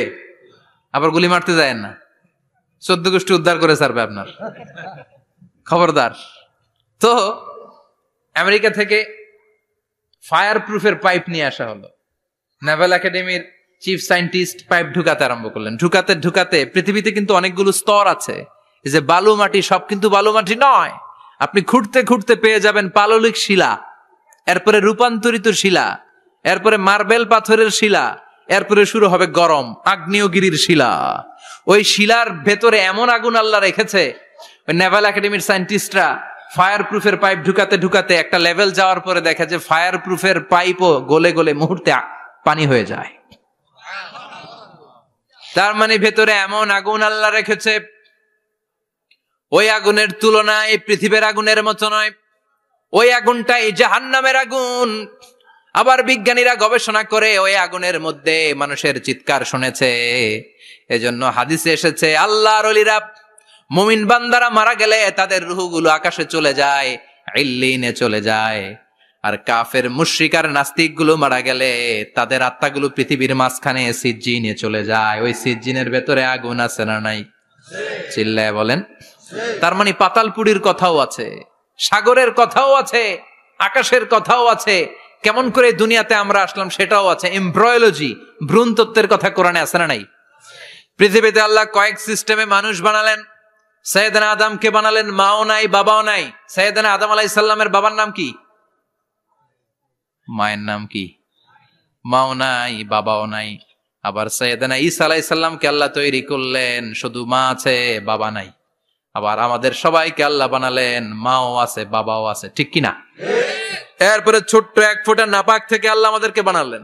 এই 1 ফোঁটা বীর্যের মধ্যে যে প্রাণ আছে, এটা 2 জন বিজ্ঞানী আবিষ্কার করেছে। লিয়েন হুক, মাইক্রোস্কোপ যন্ত্র দিয়ে তারা বীর্যের মধ্যে, স্পার্ম ড্রপের মধ্যে গবেষণা করে পেয়েছে যে ওখানে কি যেন নড়ে, ওই 1 ফোঁটা ড্রপের মধ্যে কি যেন নড়ে। সেখান থেকে ওরা আবিষ্কার করেছে এই স্পার্মের ভেতরে, শুক্রাণুর ভেতরে প্রাণের অস্তিত্ব আছে। 1 ফোঁটা স্পার্মে, 1 ফোঁটা বীর্যের মধ্যে 20 কোটি যদি শুক্রাণু না থাকে, ওই স্পার্ম থেকে আল্লাহ বেবি দেয় না, সন্তান দেয় না। সুবহানাল্লাহ কোন। এজন্য আল্লাহ বললেন, হাল আতা আলাল ইনসানি হিনুম মিনাদ দাহরি লাম ইয়াকুন শাইআম মাযকুরা। ও মানুষ, কেন এত অহংকার করো? নজর করে তোমার জীবনের শুরুটার দিকে একটু তাকাও। কি ছিলা তুমি? 1 ফোঁটা নাপাক পানি, একটা স্পার্ম ড্রপ থেকে এসেছো। ইয়াখরুজু মিন বাইনিস সুলবি ওয়াত তারায়েব, বাবার পৃষ্ঠদেশ থেকে মায়ের গর্ভদেশের মধ্যে তোমাকে নিয়ে গেল কে? সেখান থেকে ফি যুলুমাতিন সালাস, 3টা প্যাকেট দিয়ে মায়ের পেটের মধ্যে তোমাকে প্রিজার্ভ করলো কে? আল্লাহ প্রত্যেকটা স্টেজ কোরআনে বলে দিয়েছেন। ফি যুলুমাতিন সালাস, 3টা অন্ধকার প্রকোষ্ঠে আল্লাহ আমাদেরকে প্রিজার্ভ করেছেন। মায়ের ভুলের একটা প্যাকেট, মায়ের জরায়ুর একটা প্যাকেট, আবার মায়ের পেটের একটা প্যাকেট। ওই প্যাকেটের ভিতরে পৃথিবীর কোন কবিরাজের কবিরাজি কাজে লাগছে? ডাক্তারের ডাক্তারি কোন কবিরাজ আমগরে খাওয়াইছে? চিল্লায় বলেন তিনি কে? এরপর আল্লাহ বললেন ফি যুলুমাতিন সালাস, ওটা অন্ধকার ছিল। যেই টেম্পারেচারে রাখলে তুমি সুস্থ থাকবা, যেই টেম্পারেচারে রাখলে তুমি আস্তে আস্তে বড় হতে পারবা, সেখানে আমি রাখলাম। সেখান থেকে আমরা হয়ে গেলাম জিমেট, সেখান থেকে জাইগট, তারপরে ইমব্রয়ো, তারপরে ফেইটাস, ল্যাটার স্টেজ। প্রথমে ছিলাম ইনিশিয়াল স্টেজ, তারপরে ল্যাটার স্টেজ, আমরা বড় হতে লাগলাম। আল্লাহ আমাদেরকে হার্ট দিলেন, সিস্টনিক ডায়াস্টনিক, অলিন্দ নিলয় শুরু হয়ে গেল। রুহুর ফুৎকার আমাদের হৃদয়ে ভরে দিল কে? আল্লাহ আমাদেরকে স্কেলিটন দিলেন, কঙ্কাল, স্পাইনাল কর্ড দিলেন, আমাদের স্কাল দিলেন, মাথার খুলি দিলেন, লাঞ্চ দিলেন, ফুসফুস দিলেন, গল ব্লাডার দিলেন। যেখানে যেটা ঠিক যেমন ভাবে দেয়া দরকার মায়ের পেটে থাকতেই সেটা দিয়ে দিয়েছে কে? আল্লাহ। এরপর 8 মাস আমরা মায়ের পেটে মারে কষ্ট দিলাম। ওই মুহূর্তে আমার মা আমার জন্য যতটা কষ্ট করেছে পৃথিবীর কেউ ওই খবর রাখে না। জোরে কোন ঠিক কিনা? বোঝা হয়ে গিয়েছিলাম, একটা বস্তা। আমরা প্রত্যেকে মায়ের পেটে ছিলাম একটা কি, এই বস্তা নিয়ে আমার মা খেতে যেত, ঘুমাতে যেত। এই বস্তাটা পেটে করে আমার মা রান্না করে রান্না করত, একদিনও রান্না বন্ধ হয় নাই। এই বস্তাটা নিয়ে আমার মা টয়লেটে যেয়ে বসতে পারতো না। 8 মাস এরকম কষ্ট করেছে। এজন্য মায়ের মনে কষ্ট দিলে আল্লাহর আরশ কেঁপে যায়। মায়ের কাছ থেকে দোয়া নেওয়ার দরকার আছে না নাই? মায়ের মনে কষ্ট দিবেন? মায়ের সাথে বেয়াদবি করবা কেউ? মায়ের থেকে দোয়া নেওয়ার দরকার আছে না নাই? মা যার নাই সে জানে মা না থাকার কি জ্বালা। চিল্লা এখন ঠিক কিনা? যখন রাত্রি নিঝুম, এই চোখে ঘুম, একলা শূন্য ঘরে, তোমায় মনে পড়ে মাগো, তোমায় মনে পড়ে। যখন রাত্রি নিঝুম, এই চোখে ঘুম, একলা শূন্য ঘরে, তোমায় মনে পড়ে মাগো, তোমায় মনে পড়ে। ঠিক কিনা? এজন্য মায়ের জন্য দোয়া করার দরকার আছে না নাই? আল্লাহ বললেন 8 মাস 9 মাস মায়ের পেটের ভেতরে ছিলা, তারপরে দুনিয়ার বুকে তোমারে আনলো কে? ছোট্ট নাপাক ছিলাম, এই ছোট্ট 1 ফোঁটা পানি থেকে আমাদেরকে বড় করছে কে? আল্লাহ। তার মানে এমব্রয়োলজি, ভ্রূণ তত্ত্বের কথা কোরআনের ভেতরে আছে না নাই? সে আল্লাহ বললেন ইয়াসিন ওয়াল কোরআনিল হাকীম ইন্নাকা লামিনাল মুরসালিন আলা সিরাতিম মুস্তাকিম। সুবহানাল্লাহ পড়েন। আল্লাহ বললেন ইয়াসিন, এরপরে বললেন আল কোরআনিল হাকীম, প্রজ্ঞাময় কোরআনের শপথ। বিশাল একটা শপথ কেটে আল্লাহ বললেন ইন্নাকা লামিনাল মুরসালিন আলা সিরাতিম মুস্তাকিম। ইন্নাকা লামিনাল মুরসালিন, অবশ্যই অবশ্যই নবী হে আপনি রাসূলদের অন্তর্ভুক্ত। চিল্লা এখন সুবহানাল্লাহ। তিনি যে রাসূল এটার সার্টিফিকেট এই আয়াতে দিয়েছে কে?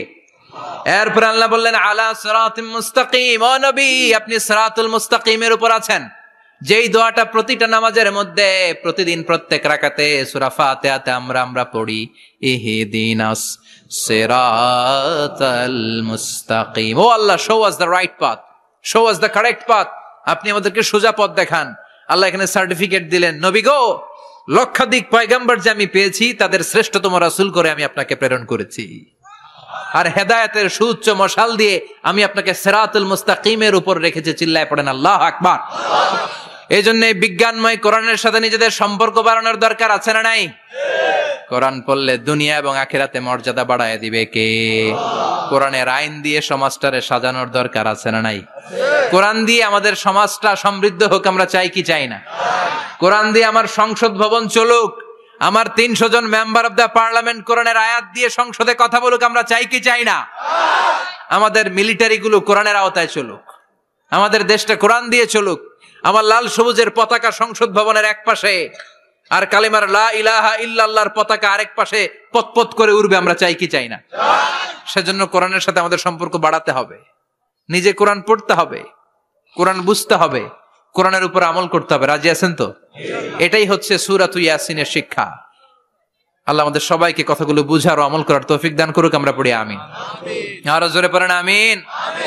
যতগুলো কথা বললাম কোরআন থেকে আলোকিত করার জন্য আল্লাহ তাআলা যে মেসেজগুলো আমাদেরকে কোরআনের ভেতরে দিয়েছে, এই মেসেজ থেকে আমরা যেন নিজেদেরকে, সমাজকে আলোকিত করতে পারি। আল্লাহ তুমি তৌফিক দাও।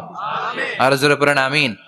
সুবহানাকাল্লাহুম্মা বিহামদিকা আশহাদু আল্লা ইলাহা ইল্লা আনতা আস্তাগফিরুকা ওয়া আতুবু ইলাইক। নিয়মিত ইউটিউব ভিডিও দেখতে সাবস্ক্রাইব করুন। নতুন নতুন ভিডিও পেতে ঘন্টা বাটনটি চাপুন।